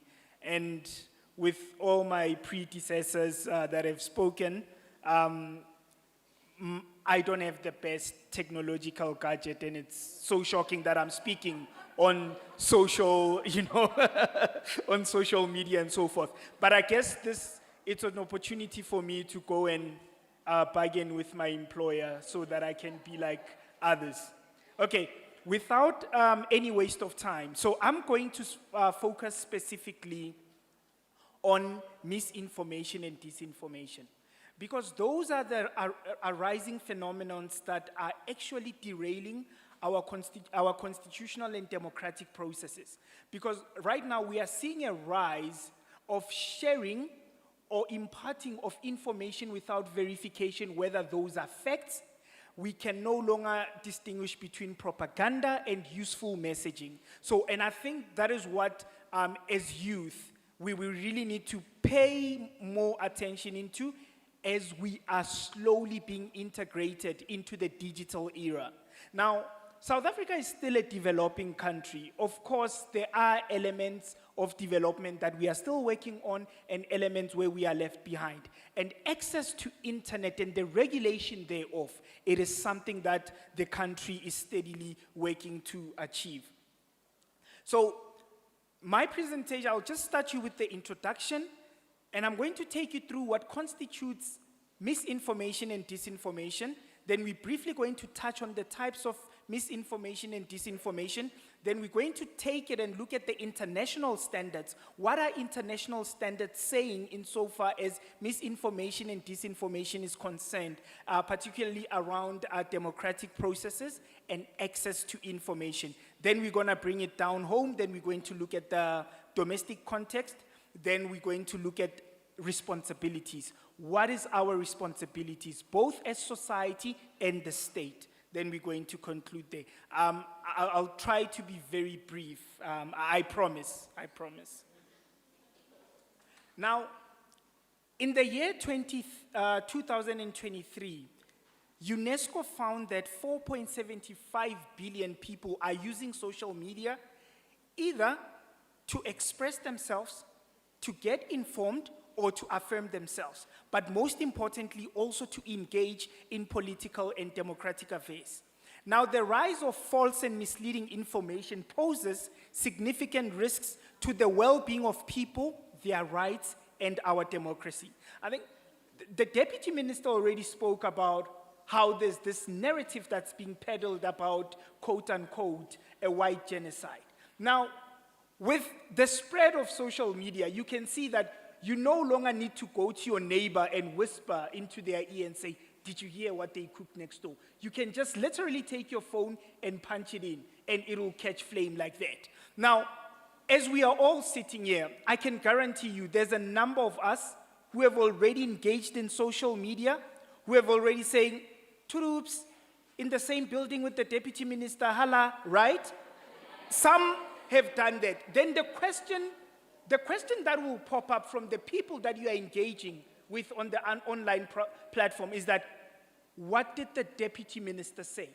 But because you were so glued on your phone, the possibility of misinforming that person is very high, right? And that is the problem. Now, while such content, misinformation and disinformation is not necessarily illegal, it can contribute to polarization and jeopardize policy implementation and undermine the trust in democratic institutions and processes. Now, action is required to strengthen the integrity of information spaces, to protect the right to freedom of expression, and to engage in democratic processes. Now, what constitutes misinformation? Misinformation is a false or inaccurate information. For an example, it includes rumors, insults, and pranks. Right now, you go into social media, oh, I'm phoning you because someone died. Then the person on the other line starts reacting to the message, shikes, it's a prank. That is misinformation. And it does more damage than we think, right? And because, here's the thing, with social media, we were not trained to use social media. Just by virtue of having a smartphone, by virtue of having a tablet, you have now turned into a local news distributor without even verifying whether that which you are talking about is actually correct, right? And I hope maybe the HOD, now that we are engaging with the right people, looking into community safety, human rights, and democracy, I hope that we try to extend the partnership whereby we also start looking at online safety. Because community safety on its own is not enough. We don't only exist in the physical spaces, but due to AI and technology, we also exist in the online spaces. And I think we exist online more than we are physical, right? Now, with the growing use of AI and technology, often unregulated, misinformation and disinformation are increasingly becoming a catastrophe, threatening the proper functioning of democratic processes. There is a rise in artificial production, manipulation, and modification of data and multimedia by automated means, especially AI algorithms. Right now, I could be standing here. Physically, I am in Galeshewe. A picture of me can be taken, and AI can do magic, and I can find myself back in Pretoria. And I have to explain to the people that I told no, that I'm not in Pretoria today, how I ended up in Pretoria. That is what AI is doing. Now, what are the types of misinformation and disinformation? It includes fabricated content. Now, this is content that is completely false. It also includes manipulated content, and this revolves around genuine information or imagery that has been distorted. It also includes imposter content, misleading content, false content, satire, and parody. And that is where I think us as youth, I'm still youth, I'm 3 years older than the Constitution, so I'm still youth. Now, us as youth, that's where we find ourselves. My face. I did say I'm vertically disadvantaged, and my device is not doing me justice. I hope my employer is listening. We need to. Thank you. So, where was I? I was talking about the types of misinformation and disinformation. And the most prevalent one amongst youth is satire and parody, where you take information that is genuine and you turn it into a joke, right?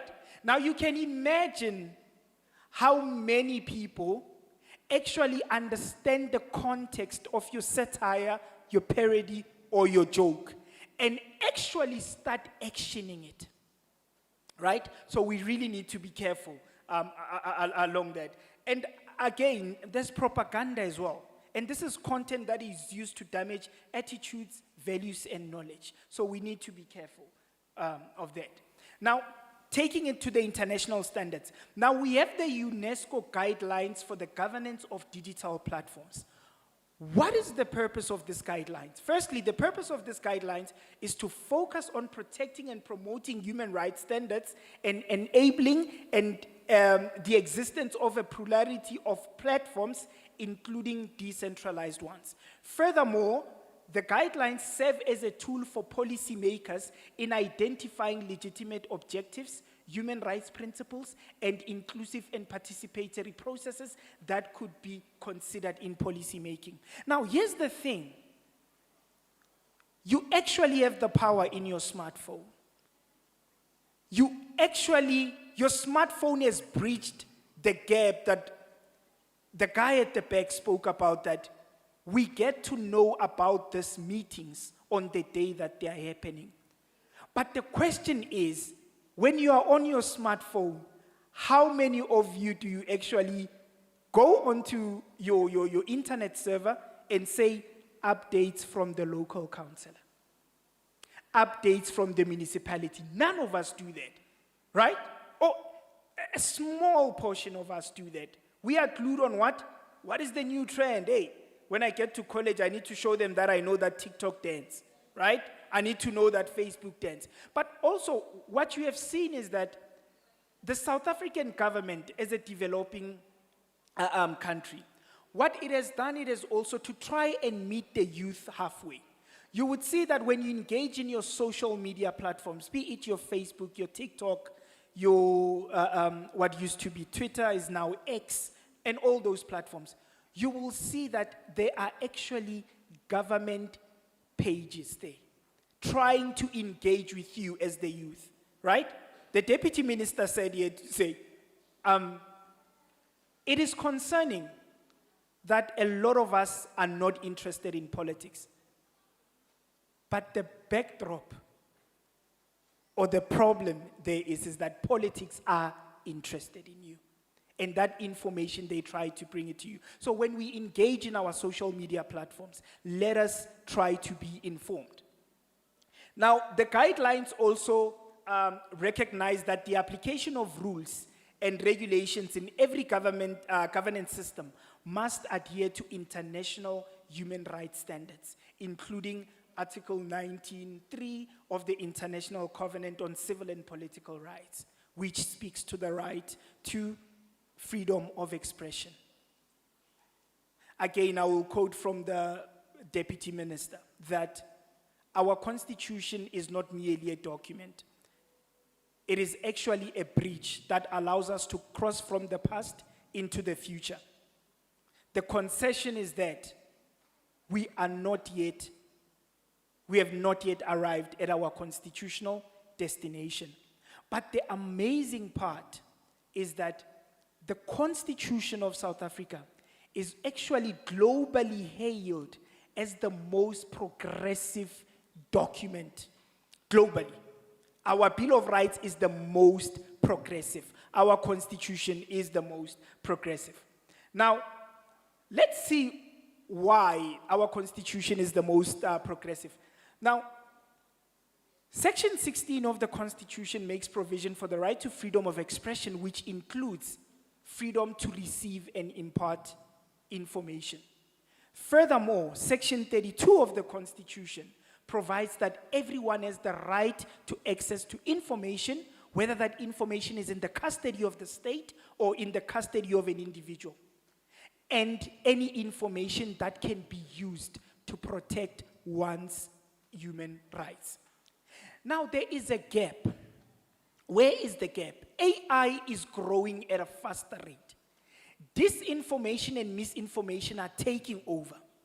The gap is that, and this gap is not only akin to South Africa, it is akin to a lot of states or a lot of countries in the world, is that there is a gap in relevant legislation to hold big tech companies accountable for misinformation and disinformation, right?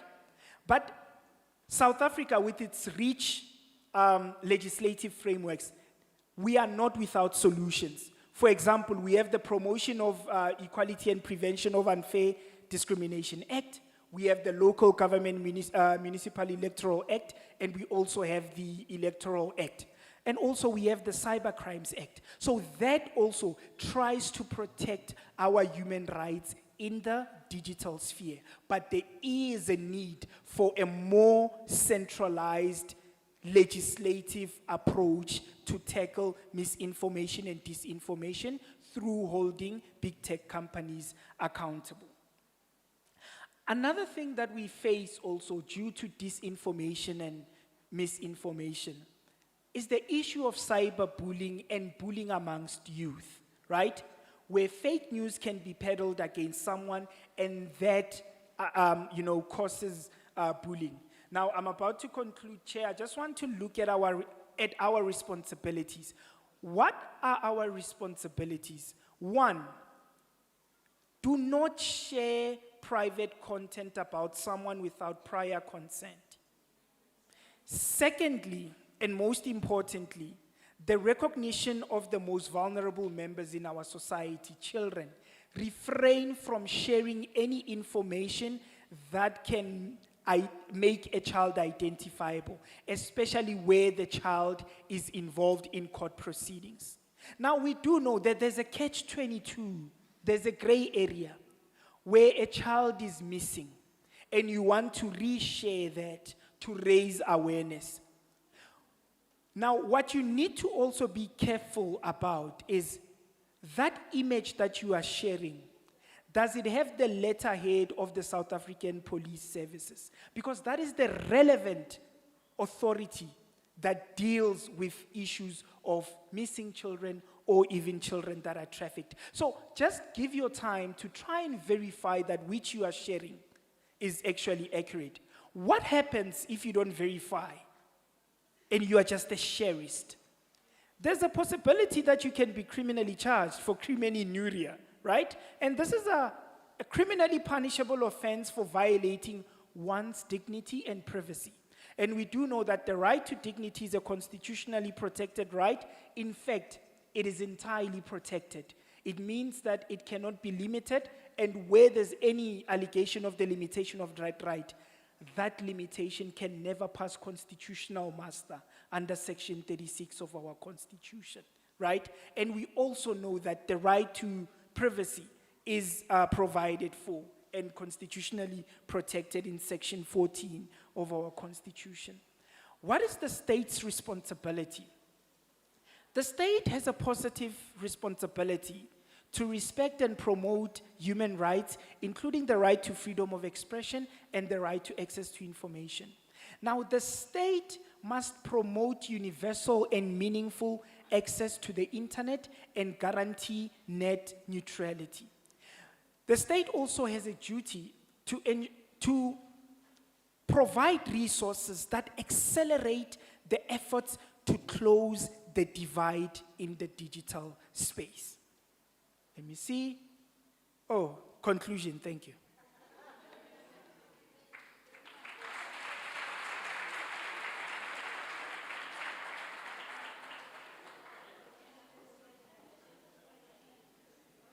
Thank you so much to all the speakers. We are going to move to the question and answer section. The ushers can just get hold of their mics, please. The process will unfold as follows. We will take 3 questions at a time. You will put up your hand. You will identify yourself. And then you will indicate to whom of the speakers you are posing your question, and then you will give us your question. So, firstly, who you are, to whom you are posing your question, and then your question. We will take 3 questions at a time. And the first hand, please. Yes, please, DM. You are students, it's your full-time job to ask questions. Or I will pick one of you for a question. Question number 1, thank you. Greetings again. I am Messi Mujaki. I have a question for Deputy Minister. As a safety and society student, I would like to ask what opportunities are available for us to enter the justice sector. Also, how can we best prepare ourselves, and are there internships or learnership programs within the Department of Justice for students like us?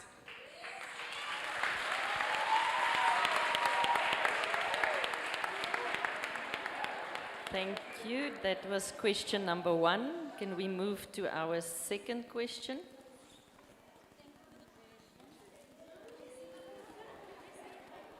Second question there.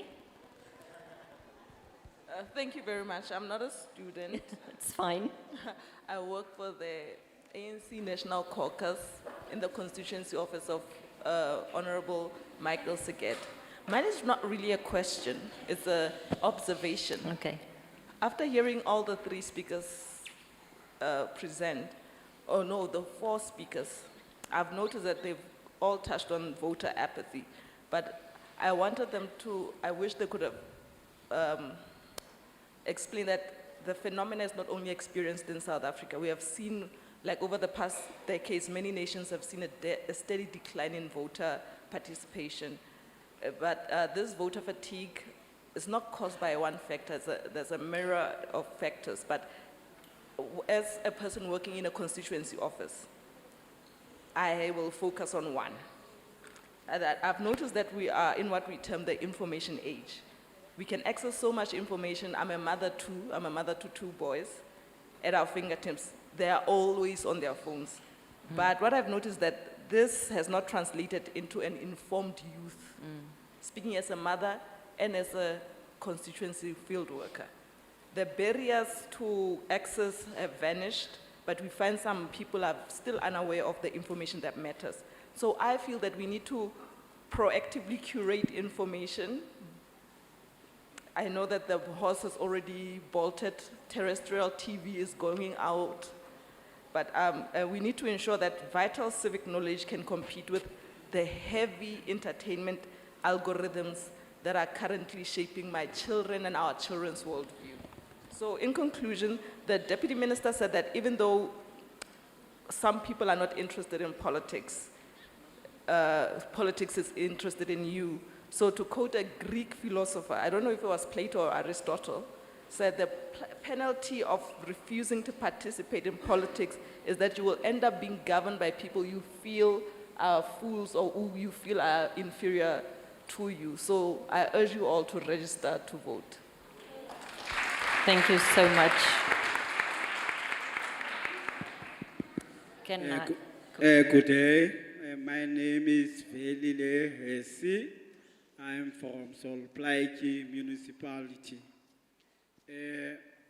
I used to be a student here.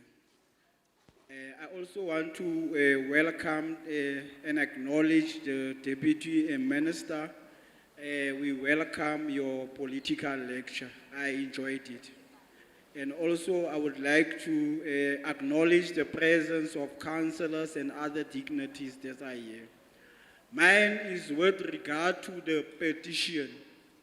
Like I said, I used to be a student here. I was taught how to petition here in this college. Because when we have leaders here, if they are not serving our purpose, we would write a petition and remove them. Now, I would like to urge the Solplaiki municipality and the provincial legislature, because there is a petition officer in both of these institutions, to run a campaign, because a large portion of the community does not understand the powers and functions of a petition. So I think the IEC will also be going to communities to educate community members about the elections and how to vote. I think the same thing must happen to the program of petition. The community needs to understand how the petition operates. So I would urge the institutions to take that into consideration. Thank you.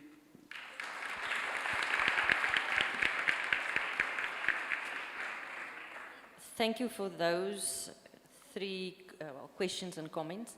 I'm now going to hand over to the DM to address the first question we had.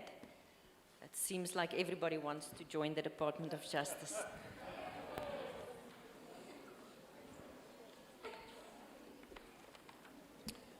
No, thank you very much for that question, and thank you also just for being so forthright in asking it. I'm going to enlist the assistance of others to help give you a fuller answer, including the provincial office. I believe there's someone from and I believe there's also someone from the NPA here. But just to say that the short answer to your question is yes. Yes, yes, and more yes. We strongly believe in creating those opportunities. because firstly, it's part of our constitutional duty. Secondly, we must ensure that our constitutional democracy and our legal system as a whole renews itself and perpetuates itself. And that means that we've constantly got to bring new blood in. So, firstly, yes, we do have an internship program. I, in my own office, from last year, had 3 interns. Sadly for me and happily for one of the interns, they got an opportunity even before they completed the internship. The other 2 interns, and maybe just let me share with because internship sometimes is also abused. People get given very menial tasks that don't help to develop them. What I've done with the interns in my own office is try to give them as broad a spectrum of the work in the department. So one of the things that they do is that they assist in dealing with quite a high volume of inquiries, complaints from the public, including things like the master's office. So what does that result in? It means those interns are learning the skill of engaging with members of the public, and sometimes very angry and disappointed members of the public, but they're also learning how the Department of Justice is put together, how it works, because in order to respond, they've got to, inside the department, source that information, package it, and help to respond. Secondly, they have the task of looking at all of the submissions or the memos that come up through the department. They come to me, I look at them, and then they go to the minister. So the interns look at those memos, and I must say they've been very, very sharp. And in many cases, they've picked up mistakes made by the department, and they've given me a valuable insight.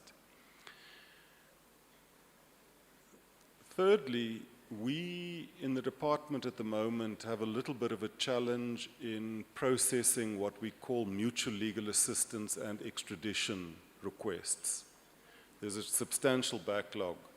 So I generously, but to my own sadness, donated the interns temporarily to go and help out in that area. And I think by the time they finish, they would really have developed quite a well-rounded experience of what the Department of Justice is about. And we have quite an extensive internship program, and I think the provincial head and HR will be able to explain exactly how you can access that. The second very important thing that we do, or that the NPA does, and maybe they can say more about that, is that they run an aspirant prosecutors program. So it's open for anyone who's qualified and interested to apply. It's quite a rigorous process of screening and being selected. About 2 weeks ago, Minister Kubai and I, together with the National Director of Public Prosecutions, Advocate Andy Motibi, we had the great pleasure of conferring their certificates on them. And I think it was about 50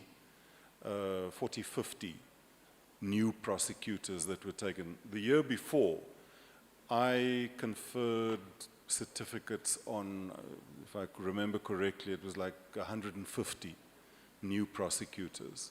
So definitely there are opportunities in that field of the department as well.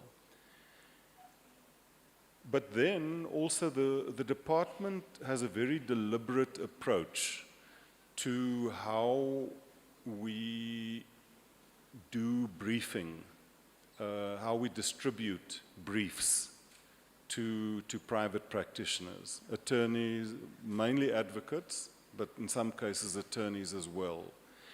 And through the Office of the Solicitor General, who's responsible for the state attorneys, we try to spread those briefs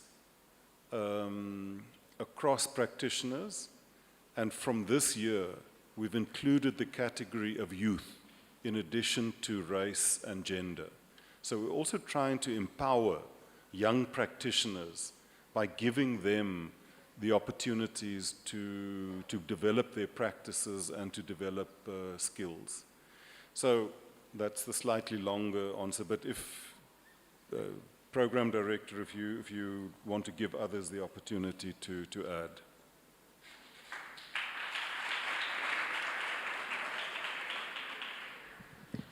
I can just mention that in the Department of Justice, we are running a 24-month SESITA-funded internship program for unemployed South African graduates and TVET learners. A monthly stipend is paid, and opportunities is not just in the legal field. It includes positions in legal administration, maintenance matters, maintenance payments, interpretation, language interpretation services, HR, finance. We have interns in all fields that we employ.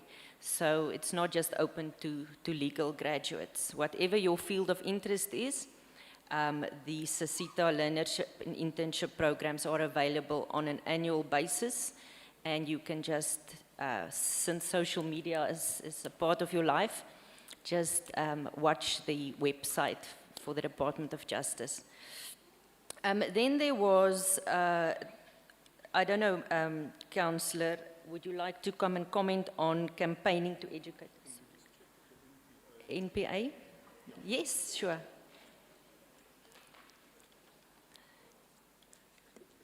I think you can come up. Good morning. Thank you, DM. On behalf of the NPA, yes, we do have the opportunities, just as the DM has already said, with the aspirant prosecutors program. Unfortunately, if I am correct, the requirement is LLB, but you can even apply even before you graduate. There are a number of courses that you must have at least passed, and perhaps you are in your final year, as long as you are certain that by the time the appointments come out, you would be done with your studies. You cannot be on the program while you are still finalizing your studies. And also the opportunities are not only legal opportunities.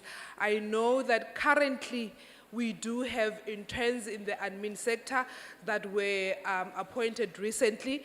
You just need to keep your eyes on the DPSA circular, and nowadays I am aware that the organization also will populate the available vacancies on the various media platforms or social platforms.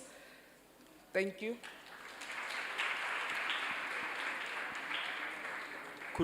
Could I, Program Director, just through you, request that the provincial office and the NPA in the province also just liaise with the head of the college, so that in addition to people going and searching on websites, that we maybe proactively send that information to them.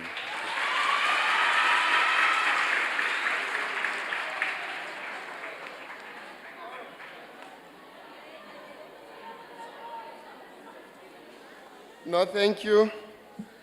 I think the issue that was posed to me was not basically a question.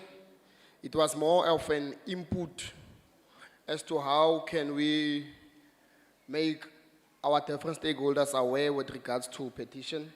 I think it's a valuable input that we would take forward, because we have our different forums where we meet with different constituencies, different councillors, where we will enrich your input that you have raised with us. Thank you very much.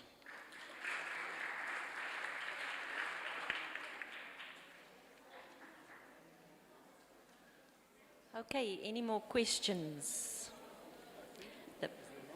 Mic is there. Good day, everyone. As the level 4 student, next year I'll be furthering my studies at the university doing court interpreting. So my question is based to the Deputy Minister. As we will be furthering our studies in court interpreting, in the next upcoming years, will there be any job opportunities for us, the interpreters in South Africa, or will you encourage us to study further? That's my question.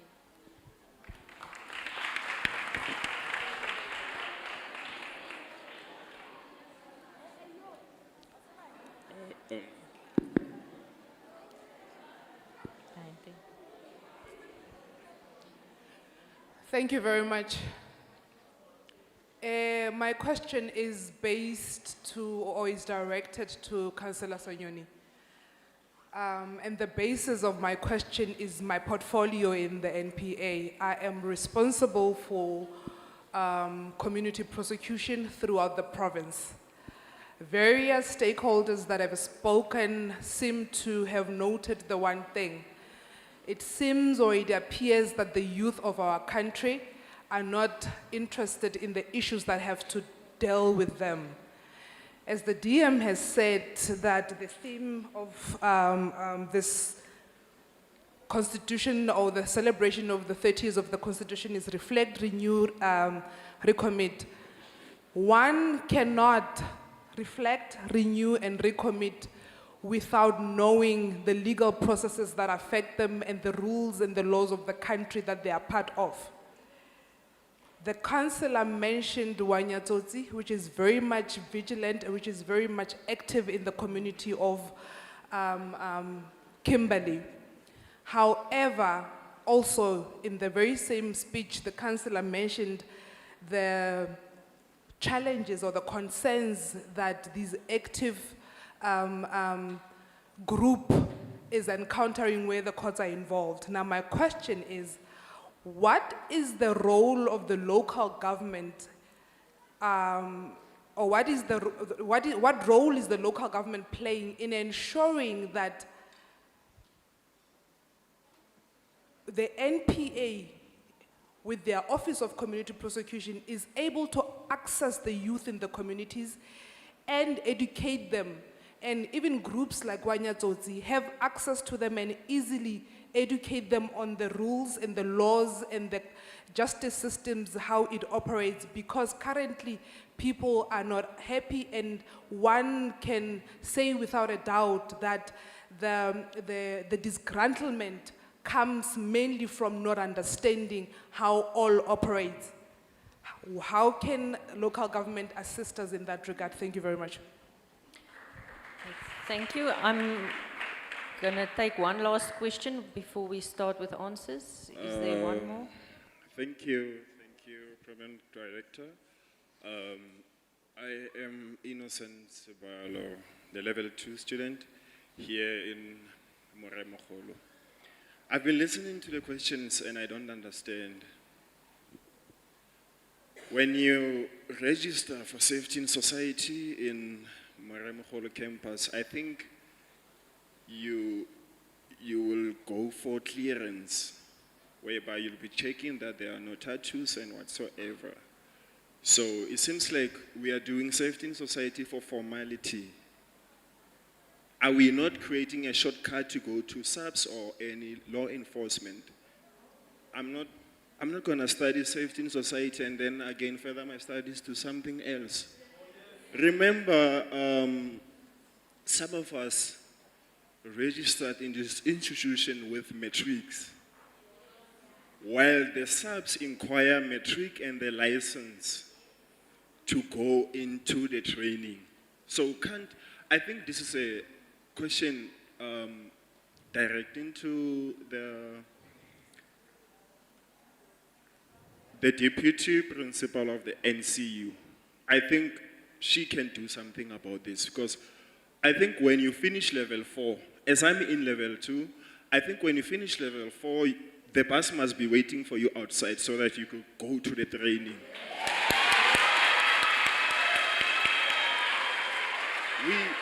we are not here for that. Yeah, we are not here for formality. We are here for creating the shortcut for subs. And we want to be considered. Yes, we want to be considered. We are not here to be asking to further the studies and whatsoever. No. Thank you.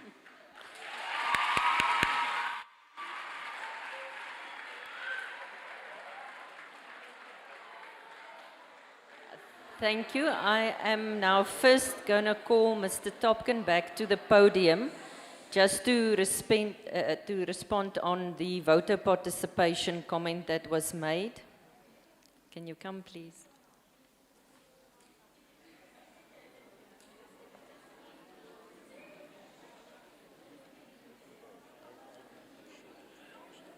I told you earlier on that you remind me so much of many moons ago, and I'm so tempted to respond to the last person, but let me leave it at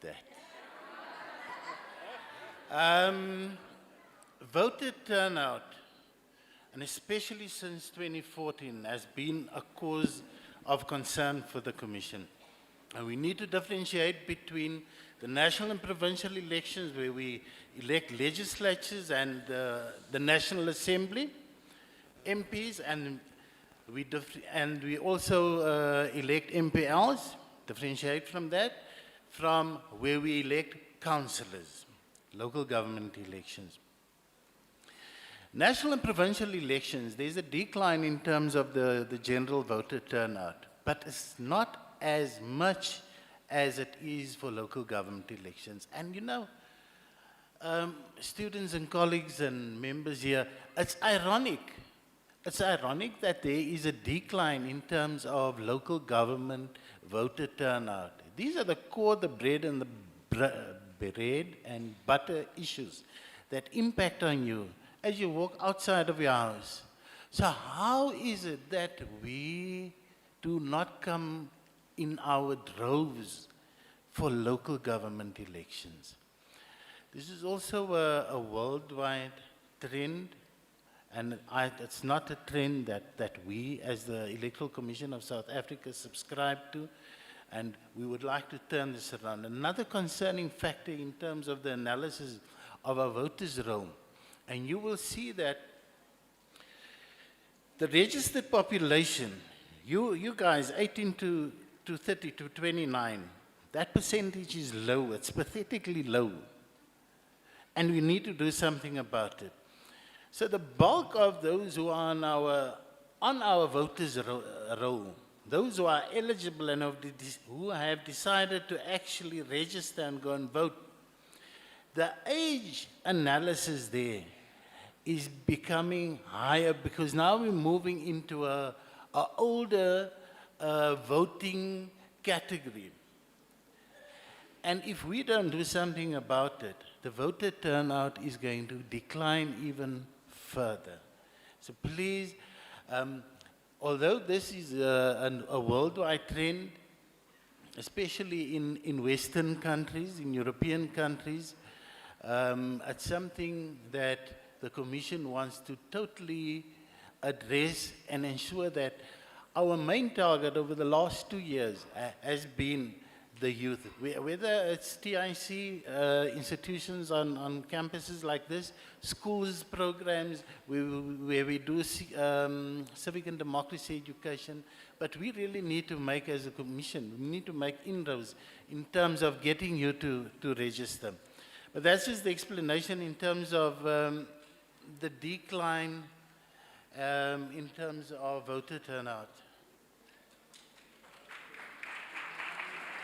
Thank you. We're then going to move to the question on our interpreting services.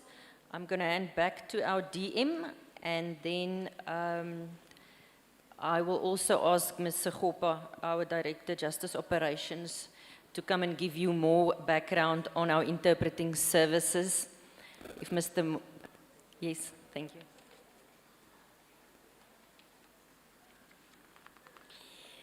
Thank you very much. Very, very, very important question.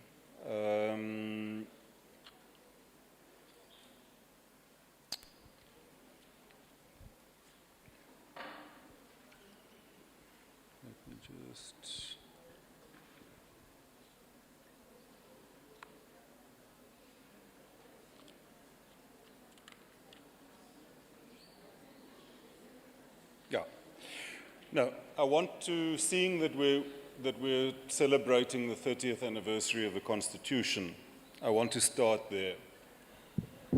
If you look in your constitutions on page 14, section 35, well, actually on page 16, but it's section 35, 4. It says that whenever this section requires information to be given to a person, that information must be given in a language that the person understands. There's also a section 35(3)(k). It says that every accused person has a right to a fair trial, which includes the right to be tried in a language that the accused person understands, or if that is not practicable, to have the proceedings interpreted in that language. So, your job is guaranteed by the Constitution. So, and I think it's particularly important in a country that we say, as we do in the preamble, that we are a nation united in our diversity. Our Constitution, again, unique, or almost unique amongst constitutions of the world, we recognize all South African languages as official languages. Recently, the Constitution was amended to make sign language an official language as well, exactly to take forward that notion of a nation united in its diversity. So the department takes the issue of interpretation very, very seriously because it's mandated by the Constitution. Earlier this year, we, again, quite unique for court systems in the world, we have issued our interpreters with robes. And the minister was there as part of robing our interpreters to recognize their importance and to confer dignity also on that very important function. I can just, and the provincial head will expand, especially in the context of the Northern Cape. But I do want to say that there are challenges with the issue of interpretation. The problem that the department is confronted with is how we interpret the provision in the Constitution that says that you should be tried in a language that you understand, or if not, that it be interpreted. What does that mean? Because we have a very high number of persons in South Africa who come from other countries and who speak languages other than South African languages. Now, sometimes people are insisting not just for a matter to be interpreted in a language that they understand, but a very, very specific dialect. So, I don't want to name countries by name, but, there are countries to the northwest of our continent that also have many, many languages. And those many languages also have dialects. And now people are insisting on that very specific dialect. And that is causing a lot of complications. It's very costly, it's very time-consuming. And so we are also looking at how we can adjust our policy and, if necessary, the law. We're also looking at how we can use technology, such as video linkages, to facilitate that interpretation. Because a lot of the money for interpretation especially foreign language interpretation, goes into travel costs and subsistence and travel allowances. Lastly, I don't want to, as I said, your job is guaranteed in the Constitution. But I would also be not telling you the full truth, is to say that with the advent of artificial intelligence, there's also a very real pressure as to, regarding the possible use of artificial intelligence for interpretation services. So I think it is something that you must also just keep your eye on very, very closely. Thank you.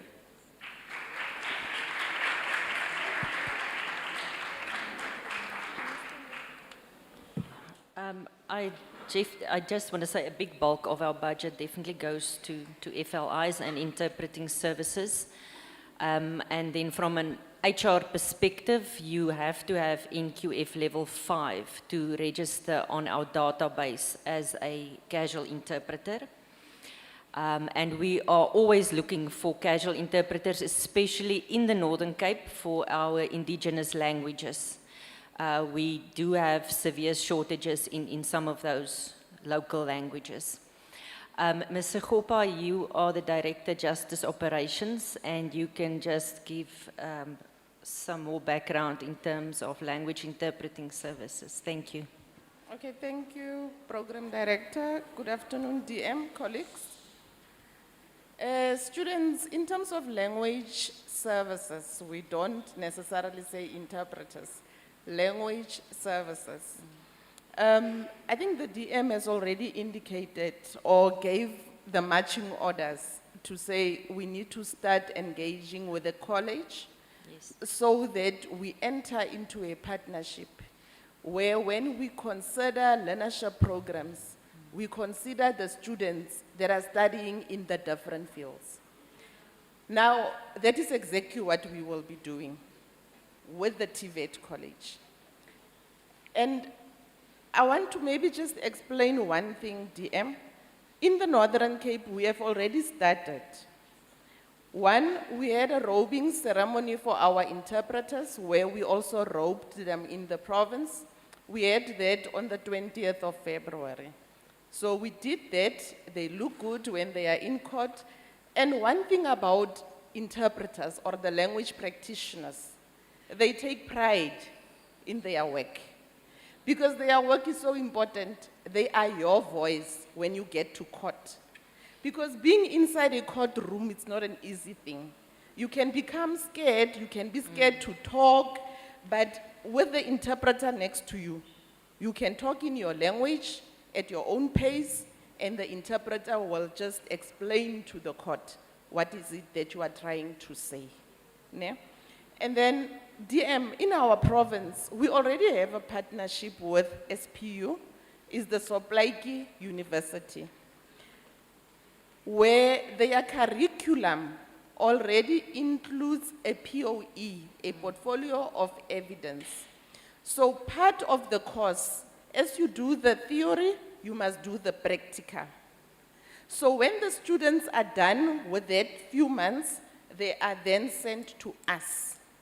And then we place them at the courts, and then we've got mentors in our courts from language services who will then guide and teach the practical part of an interpreter in court. So we've been running with that with SPU, and I think we will then do the same with the TVET. I was not aware that there is also language services as a course provided here. So we will also then, rope into that, and then we will, because at least now it's been running, so we know how it's done, then we can then just roll it out and partner with the TVET. Thank you, Program. Thank you. Can I have, yes, Councillor, the question from the NPA? Thank you. Well, thanks. The question of what can local government do to ensure that information is accessible to communities out there? Normally what we do as an institution is that we are having programs, what we call our mayoral imbizos, whereby the executive mayor engages with the community. Now, in these programs, we are having different stakeholders from the department whom are coming to engage with our communities and give and tell them what services are they offering. I think we would implore an NPA to join us in these particular programs to ensure that they also disseminate the information that they are having.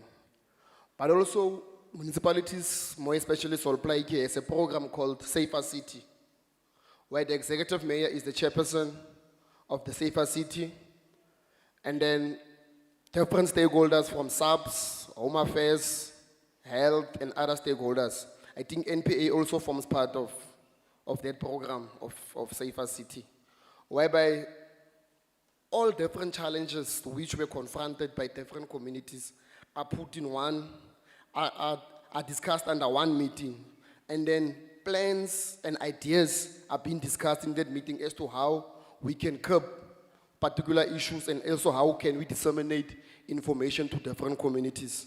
But what we are doing as a municipality is that we are creating a conducive environment for all different stakeholders. How do we do that? We avail our halls. We make our halls available at free of charge.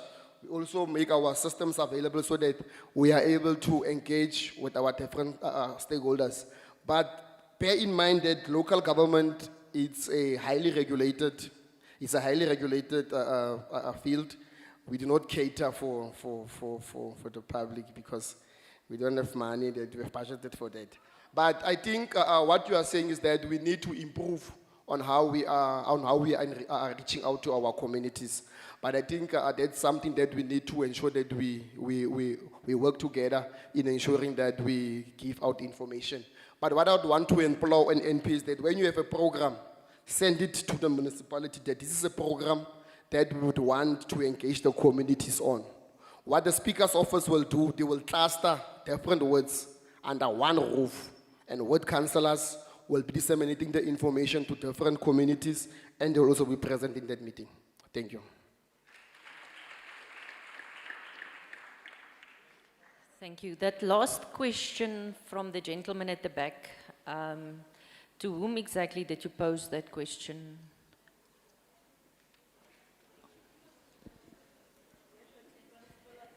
To the Deputy Principal, thank you.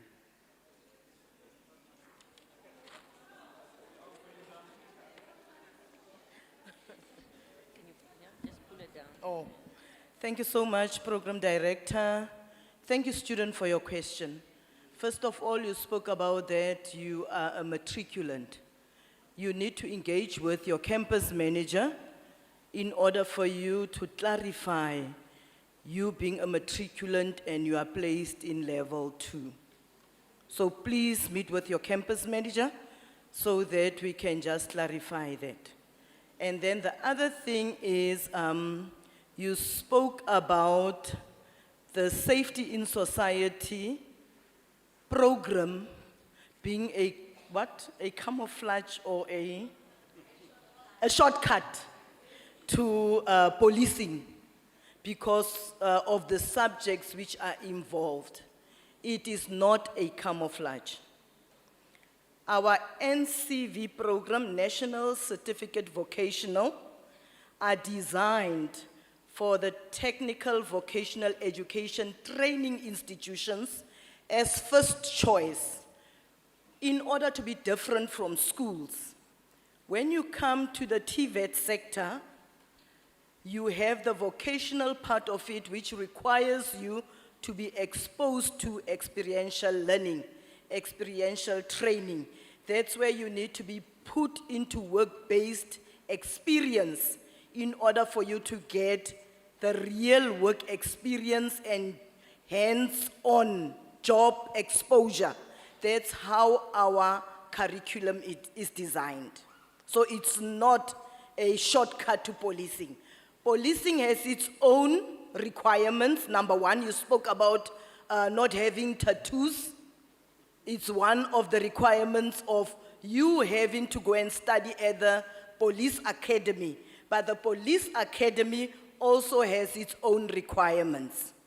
Also taking into cognizance if you want to go further with your university requirements. The different institutions will also have their requirements when you want to study your LLB, when you want to study your paralegal. So they will also have their different requirements, meaning you should also be doing research to say, as a student in this program, what am I required to do? Or what are the requirements of my past requirements in order for me to have access to higher education, to have access to security services? You know that security services needs PRISA, for example. You need to do that research to enable to make you more knowledgeable to say, what is my career pathing? You also need to consult with the student support services who will also guide you in the different career pathing within your programs. I hope I'm clear. Also with the court interpreters, we do not have communication.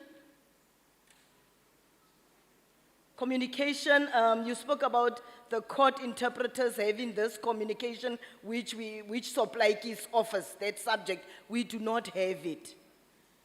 We do not have such a subject within so that is why, within our curriculum, that is why our partnership will really add value to see how can we bridge that gap in order to assist our students. Thank you very much.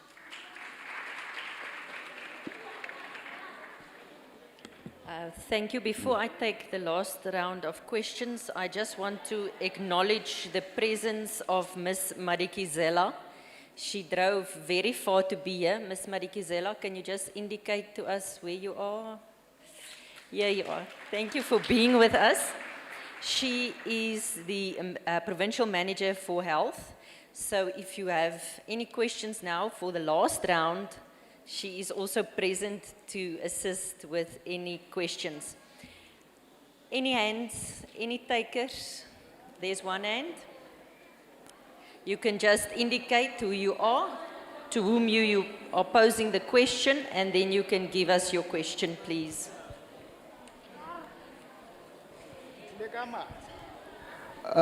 Good day to everyone. My name is Tabisho. I'm the SG of NCU TVET, CSRC. My question is a combined one. My question is, since our leaders say we are the futures of tomorrow, but I feel like we as the youth of today, we are not so well informed on how should we go about on dealing with the law. Since now there are local elections happening, our communities, the youth in our communities, they do not take part in the elections because they are not well informed on how is the process going. And another thing is the services, like the counselor there from Solplaiki has mentioned, that there are open discussion or meetings that are being held. But those meetings, I feel like the questions that our elders raise in those meetings are not taken into consideration because we can only see, the municipal is only visible when there is elections in our communities or in our government. And another thing is, we as the Safety in Society students, we believe like we are not so taken into consideration. We have the we are studying, we are doing the theory, we are doing the practical, and that are the requirements that are needed to the SEPs. We are doing the theory, the governance, the criminal justice. Why don't the relevant departments form relationships with the college so that students, after they have passed their level 4, they can be absorbed in different departments? Let it not only be SEPs where the training and everything is done, but the students who are interested in justice should be absorbed in justice. Those who are interested in policing, they should be sent to the relevant departments. I thank you.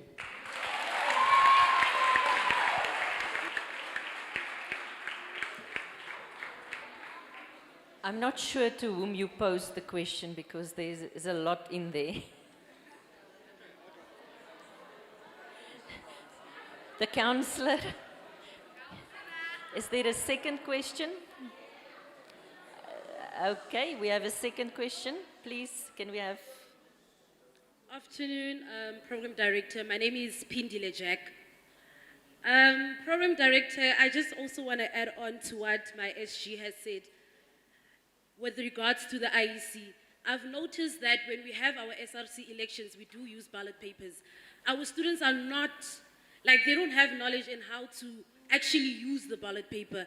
I would ask that the IEC should also at least have those workshops whereby they come to our campuses, teach our learners how to use the ballot paper, how to vote, etc., etc.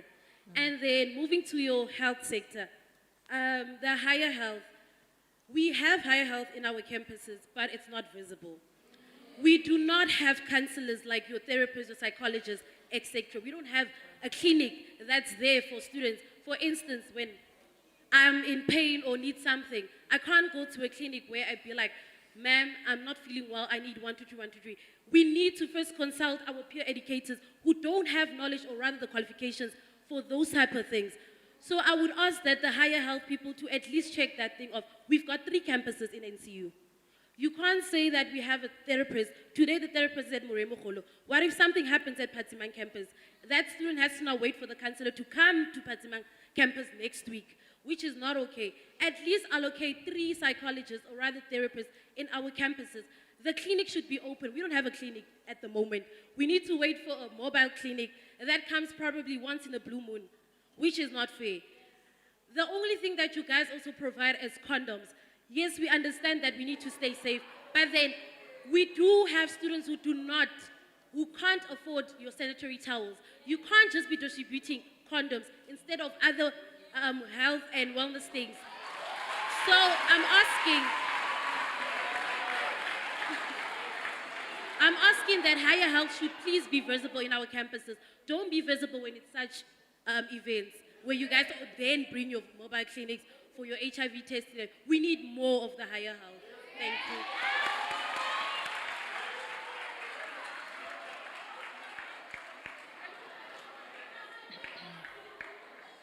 Is there a third question? Sir? Thank you, Program Director. I wish to acknowledge the This is the last question, so make it count. Thank you. I just wish to acknowledge the presence of the Deputy Minister as well as all the other dignitaries. Apologies if I'm not mentioning you by name.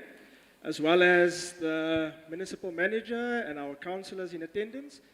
I just wish to add to what the 2 gentlemen mentioned about the Safety in Society program. Sorry, I'm Brandon.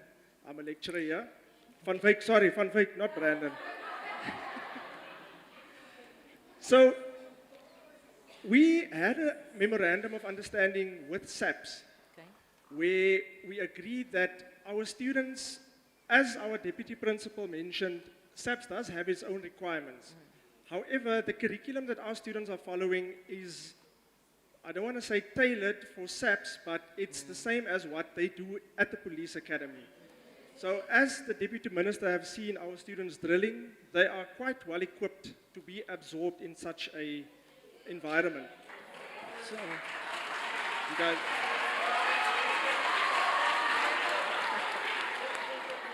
Thank you. So, I know the question was addressed to our Deputy Principal. However, I wanted to just bring it to the attention of all the stakeholders present today.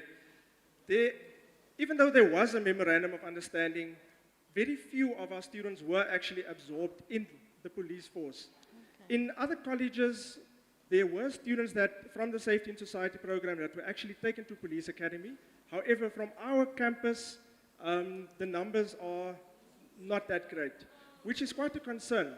So, if possible, to all stakeholders in attendance, could we perhaps raise this issue? I know we're going to address SAPS as well, so that there can be an active collaboration where our students are considered and they don't give preference to matric learners, for example, because they, as I've mentioned, they are very capable.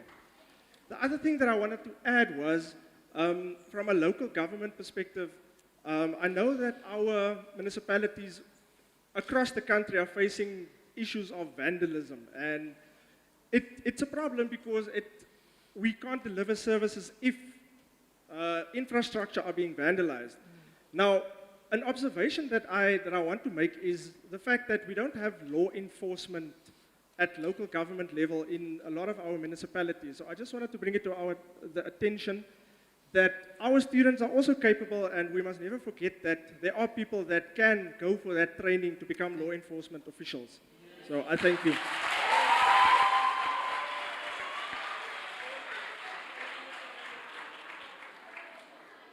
Thank you for putting that into context, because I was wondering where SAPs fit into this. Okay. We are going to go into the answers now. The first question, I think, was posed to our councillor, the question that came from Tabishu.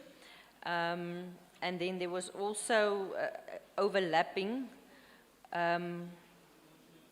with Mr. Topkin, I think, with processes in terms of elections, but we can take that with the second question from the lady where she asked that they need some education in terms of voting.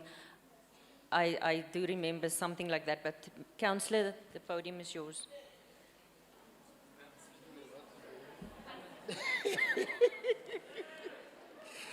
No, thanks. The SG of the SRC raised a plethora of issues, but one of them was directed to local government. He says that councillors are only available when it's elections time.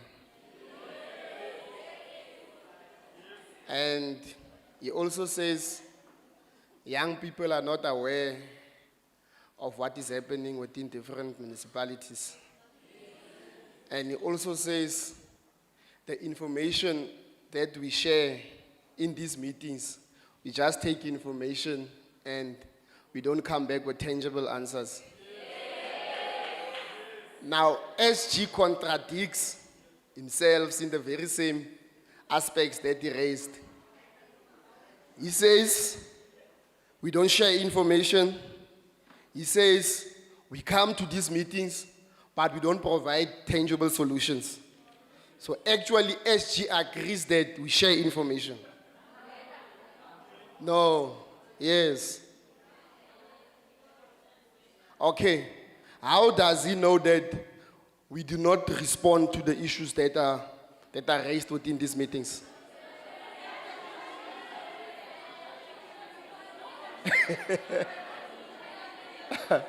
So SG, I want to partly disagree with what you are saying, but we acknowledge that there are certain aspects whereby councillors are not calling meetings. But let me just give you a brief history of where we are coming from. Before 1994, here in Solplaiki, only 16,000 households were connected to the grid of electricity. Only 8,000 people had access to water. As we speak today, over 90% of the people who are staying in Solplaiki are connected to the grid of Eskom. Over 80% of the people in Solplaiki are having access to water. So basically what I'm telling you is that there is lack of communication within our different communities. Work is happening, but work is not communicated. Hence I said, I want to partly differ with what you are saying. It's unfortunate, in some instances, we are having councillors who are not coming back to their constituencies that has elected them. But I think it's important that we as young people, we need to take an active role within the very same processes that are electing these public representatives, so that we are able also to come and deal with the challenges which our communities are confronted with. Because you are the future and no one can stop you. It is very much important that when we go to these local government elections, we want to see mayors that are coming from these young people. We want to see councillors from these young people. That will only happen if we actively participate in what we have discussed today. I think today we came here to come and enlighten you on all the issues that you have raised. And I think we are getting somewhere. But we are hoping that what we have shared today will not go into deaf ears. Let us practically change this into issues that are going to change the lives of our people. We want to see you, SG, tomorrow leading the community in ensuring that their lives are changed. Thank you very much, Program Director.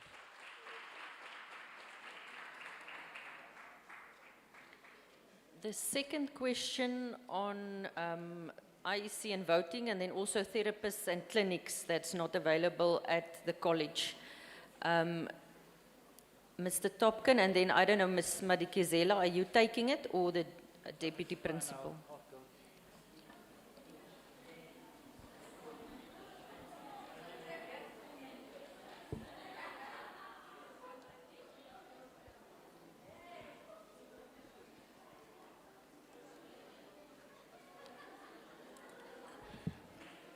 Hello.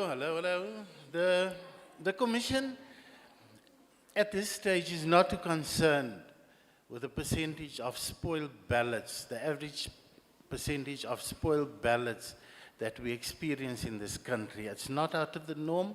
And if you look at this province, it's under 1%. It's actually 0.5, half of 1%. There are pockets where we have high spoiled ballots, and you look at an area like Platfontein, and there's a reason for those areas where we experience. So, for us to come and do voter education, balloting education on this campus, I actually want to do that balloting education to those students, because to mark that ballot is really not that complicated. We have a lot of illiterate voters, voters who have sight impairment, where we focus all our channels on, all our resources. So that may sound harsh, but that is the reality. We should not ask for balloting education where there's no need for it. You're on a campus. As a student, you should know where to mark that ballot. You will decide where, but you should know how to do it. Anyway, leave that aside.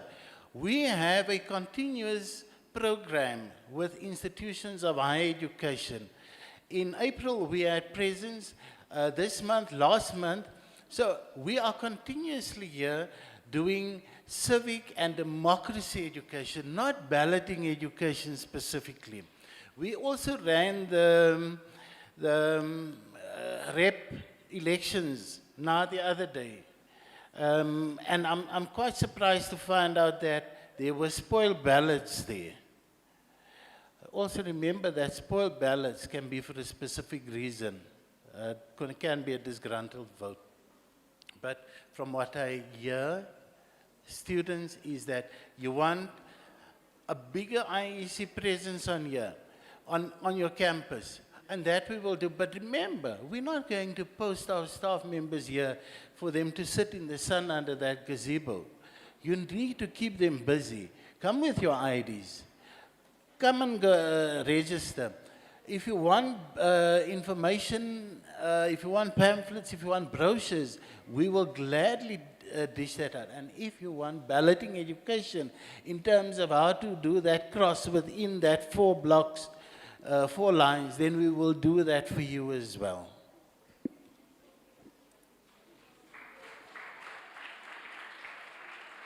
Thank you. Ms. Madikizela, we need clinics and therapists on campus, please.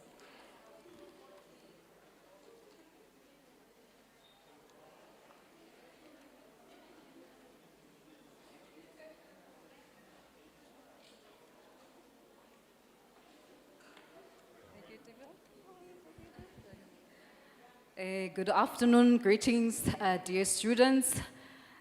Greetings to our DM, Thank you so much for the question you raised. The most importantly, I just want to give just a little bit of background on how Higher Health works. We are an organization that is donor funded.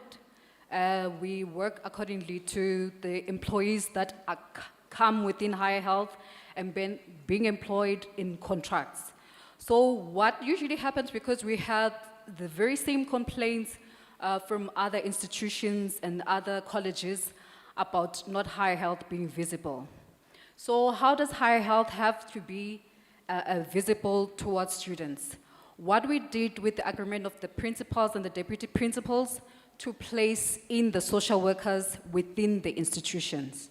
The social workers, you know them as campus care workers. And then what we did next, we created a program where we called Peer Educators Program.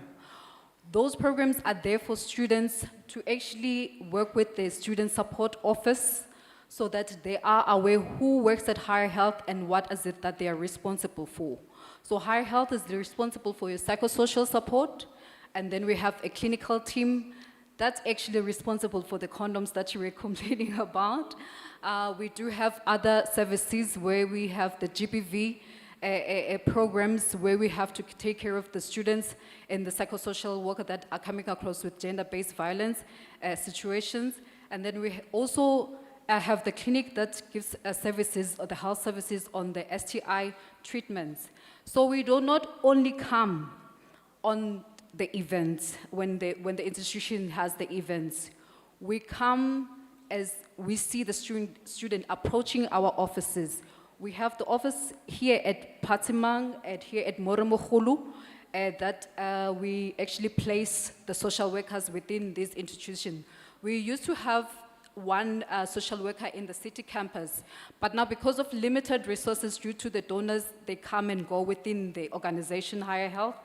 But I can promise you, now we have the registered counselor, we have the psychologist, but the psychologist is based in Bloemfontein. So if we have the flock-in of students coming to the offices and making bookings or maybe come with the problems that they have, we do attend to them. We have that program, that's an ongoing program, and it's not gonna end now. So how does Higher Health receive those students? By students coming straight to their offices, or by the students taking it as their responsibility to actually approach Higher Health. We're also having the Civic Soft Skills program, which is one of the most program that we are that also linked to the human rights, where we get to educate on the student governance. And also the curriculum actually teaches the students on the importance on why they need to vote. On the questions that you also raised, we have modules that take you through for you to understand. It grows the young mind to be strong and know when you're within South Africa, what is expected from you as a young person. So we have all those curriculum, but the problem is the students do not approach Higher Health. We are as visible as much as you can. We even created a strategy where we say you must make bookings with the social workers that are within the college, so that we have the mobile clinic. It has to come and give the services within the institution. Unfortunately, the mobile clinic that we have for now, it's only one. And that mobile clinic has only 2 professional nurses. Means it works as per schedule. So if it has a number of students that needs to see the clinic, we make sure and guarantee that that mobile clinic comes and attend to those students. So your psychosocial support, it has the psychologist, it has the registered counselor, it has the social worker, and so as the peer educators. If I did answer you well, thank you for your question. Yes, you can come in, ma'am.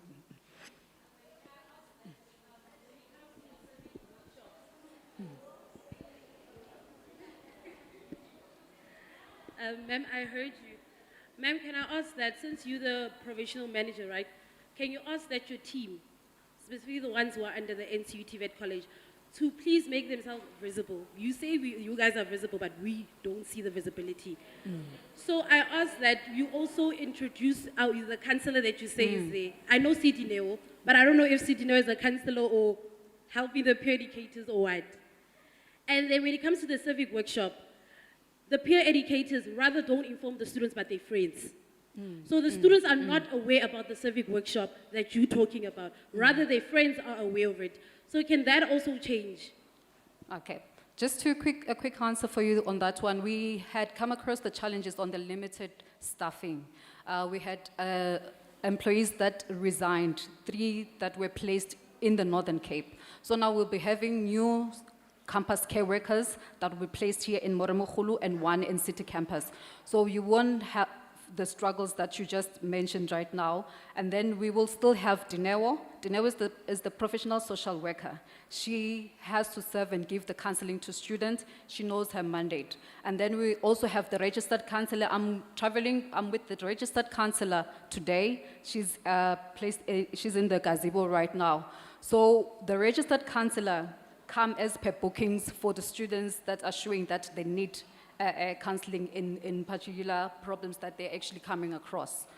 So we will be having 3 more campus care workers, I'm saying, that will be placed in all those campus so that you actually get those services. And I promise you, you won't have the struggles that you're having right now. Thank you, ma'am.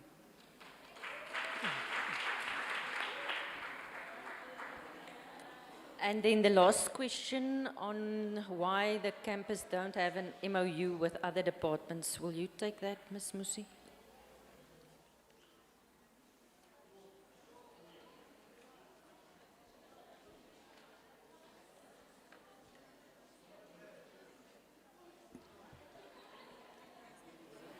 Thank you, Program Director. Like I've said, that our institution is vocational in its nature, meaning that all students who study at a technical, vocational education and training institution are expected to be exposed to the world of work. We do have our deputy principal innovation, who is in charge of partnership and linkages. That particular office is in charge to form partnership with government departments, partnership with private institutions, partnership with SMMEs, because we have found out that SMMEs are employing a lot of our graduates and a lot of our students, and they are exposing a lot of our students to the world of work. So that particular department is there, and it is continuously forming partnership with the different departments, different institutions, in order to broaden the engagements, and also in order to try and broaden the intake of students who will be exposed to work-based exposure. And the one of SEPS, we are aware of the national agreement. I was going to engage with the Deputy Minister on that matter. So, Deputy, we will be engaging on that MOU so that we can just get an agreement on that one. Thank you. Thank you so much. I am going to move now to the closing remarks by our DM, after which we will be handing out the frames of our constitution. So DM, you can have the closing remarks, and then we will move to the handing out of the frames. Gentlemen, I will need the seats, please. And then I will need the people to come up for the handing out of the frames so long. The representatives of the college can come and have a seat. We have Ms. Lynette Peterson, Mr. Lecholo, and I'm not sure if there is a representative of City Campus. You can come to the podium so long.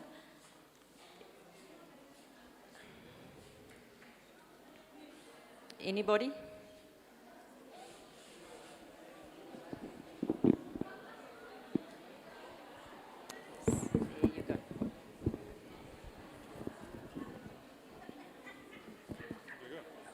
Okay.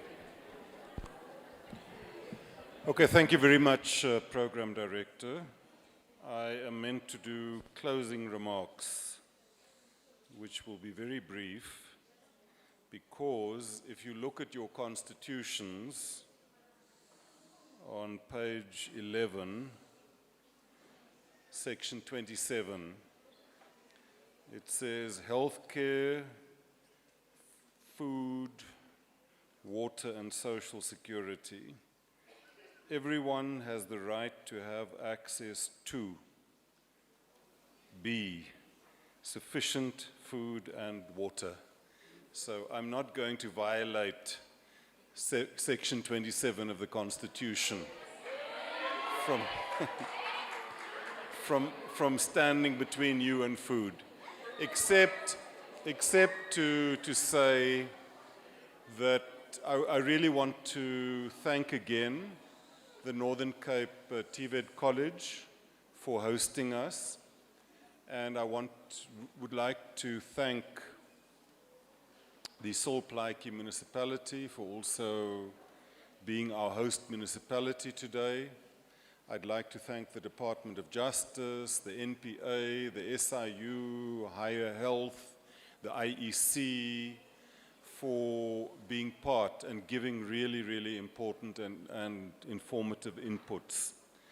But most of all, and let me just also say that my burden in terms of answering questions was made very light by the presence of the acting mayor and ward councillor, because, and I say this seriously, for many years, in fact, think about 7.5 years, I was Deputy Minister of COGTA.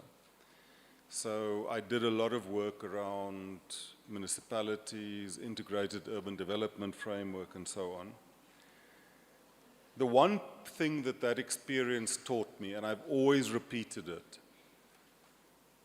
is that ultimately, everything that happens in our country happens in a municipality.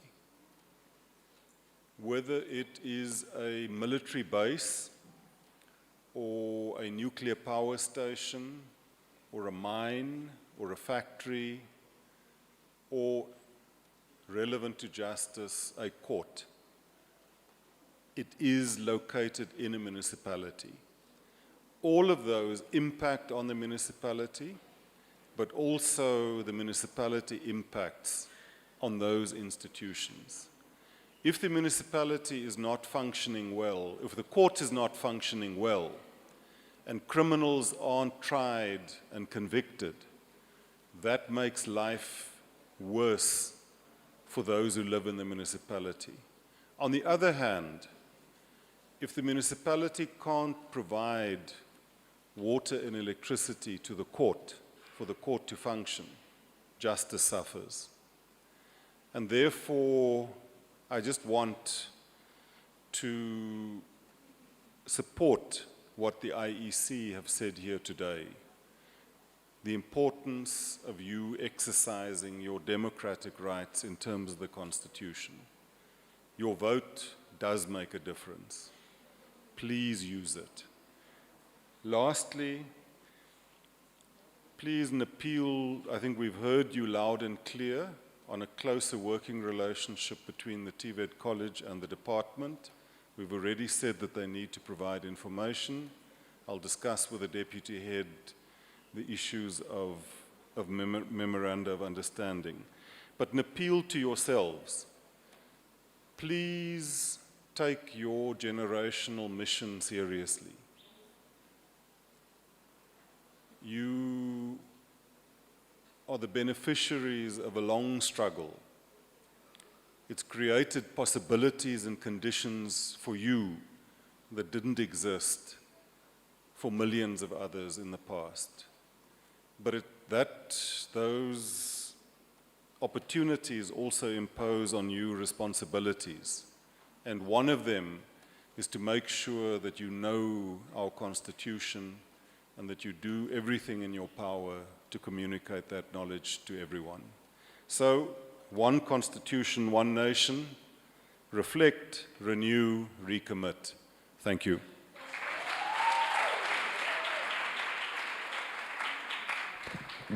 Our Deputy Minister will just be handing out the photo frames. Ms. Musi is representing City Campus.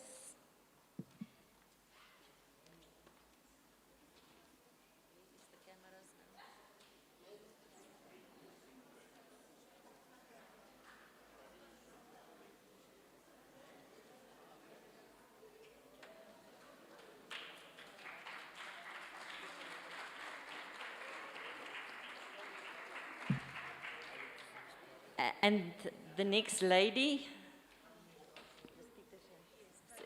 it's Patsimang, it's Ms. Petersen.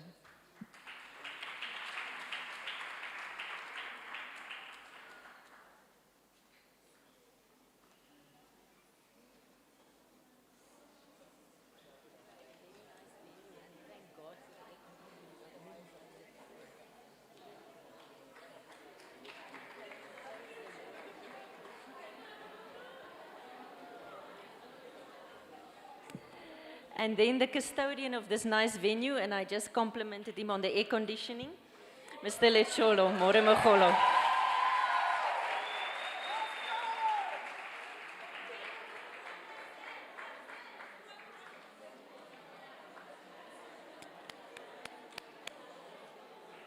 And then last but not least, I'm calling up a student for the vote of thanks, Ms. Mochowedi.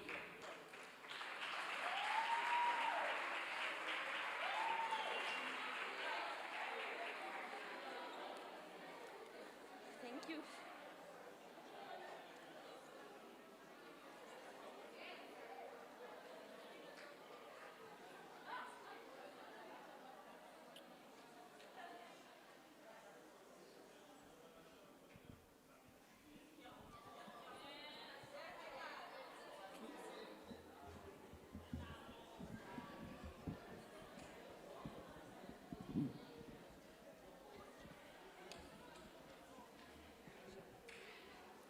No, thank you.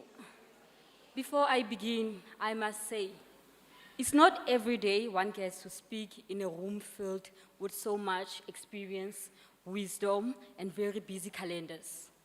So I'll try to do my best to be brief before someone schedules me out of the program. With that being said, thank you, program facilitator. My name is Vance Mochwaedi, a level 4 student doing safety in society, Deputy President from the Student Representative Council. I would like to first start by acknowledging Honorable Deputy Minister, Department of Justice, Mr. Andries Nel, Councillor K. Senyoni from District Municipality, Mr. Alken Topkin from Independent Electoral Commission, the Special Investigation Unit, Commission for Gender Equality, National Prosecuting Authority, officials from Correctional Services, other branches from Department of Justice, the Provincial Manager of Higher Health, Ms. N. Madigizela, Mr. Letsolo, Campus Manager, and Ms. Gatri, the HOD of the college, Deputy Principal Academics, Mrs. Musi, distinguished guests, and all accompanying departments, my fellow colleagues from SRC office, lecturers, staff, and my fellow students, all protocol observed. Good day. It is a both an honor and a privilege for me to stand before you today to deliver this vote of thanks on behalf of the entire college community. Honorable Deputy Minister and esteemed guests, we extend our deepest gratitude for your presence here today. Your visit to the mother campus of all campuses within the Northern Cape Urban TVET College is not only appreciated, it is truly inspiring. It reminds us that as students, we are seen, we are valued, and our future matters. We thank you for taking time out of your busy schedules to engage with us, to listen to us, and to witness the environment in which future leaders in justice, safety, and governance are being developed. Deputy Minister, allow me to reflect briefly on our journey.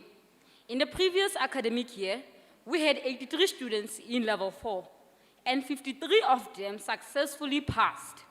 From that group, 6 students progressed to higher institution of learning, and today they are studying at Solplaatje University, pursuing careers in law and court interpretation.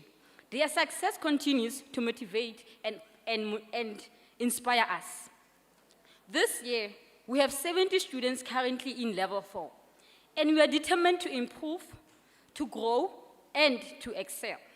We are working towards a 100% pass rate because we believe in excellence and in the future we are building for ourselves. As we express our gratitude, we also humbly make a sincere request that our applications be given priority consideration within your departments, particularly in the Department of Justice, Correctional Services, Safety and Security, Department of IPAD, Department of SEPS, and other fields. We are not only academically prepared through subjects such as criminal justice, criminal law, governance, and applied policing, but we also practically trained through physical activities, obstacle courses, and real-life preparation that equips us for service. We are ready, we are capable, and we are eager to save our country. To all officials and representatives from the various departments, thank you for your engagement, your time, and your willingness to connect with students like us. To our college management and staff, we thank you for your dedication and commitment in shaping us into disciplined and capable individuals. Honored guests, your presence here today has not only been seen, it has been deeply felt. You have brought encouragement, motivation, and hope to every student seated here. And as you prepare to leave, we humbly express this wish. May this not be your last visit to our institution. We hope that today marks the beginning of a lasting relationship, one where you continue to engage with us, support us, and stay in touch with the growth and progress of this college and its students. On behalf of the student representative, the students, and the entire college community, thank you for your presence. Thank you for your support, and thank you for believing in us. We wish you a safe journey and a continued success in the important work that you do for our country. I thank you.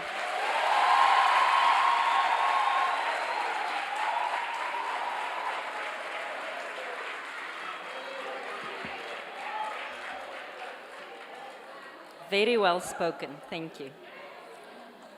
We have come to the end of this student dialogue. I would just like to say thank you. I really appreciate your attendance, especially my colleagues that are celebrating Eid. I really appreciate you being here. And then another favor, the last one I'm asking of the students. Lunch will be served, but I will just need you to remain seated to give our dignitaries a head start. So if the students can remain seated, all the dignitaries will proceed back to the holding room, please. And then I hope you enjoy lunch. Thank you, DM. Thank you.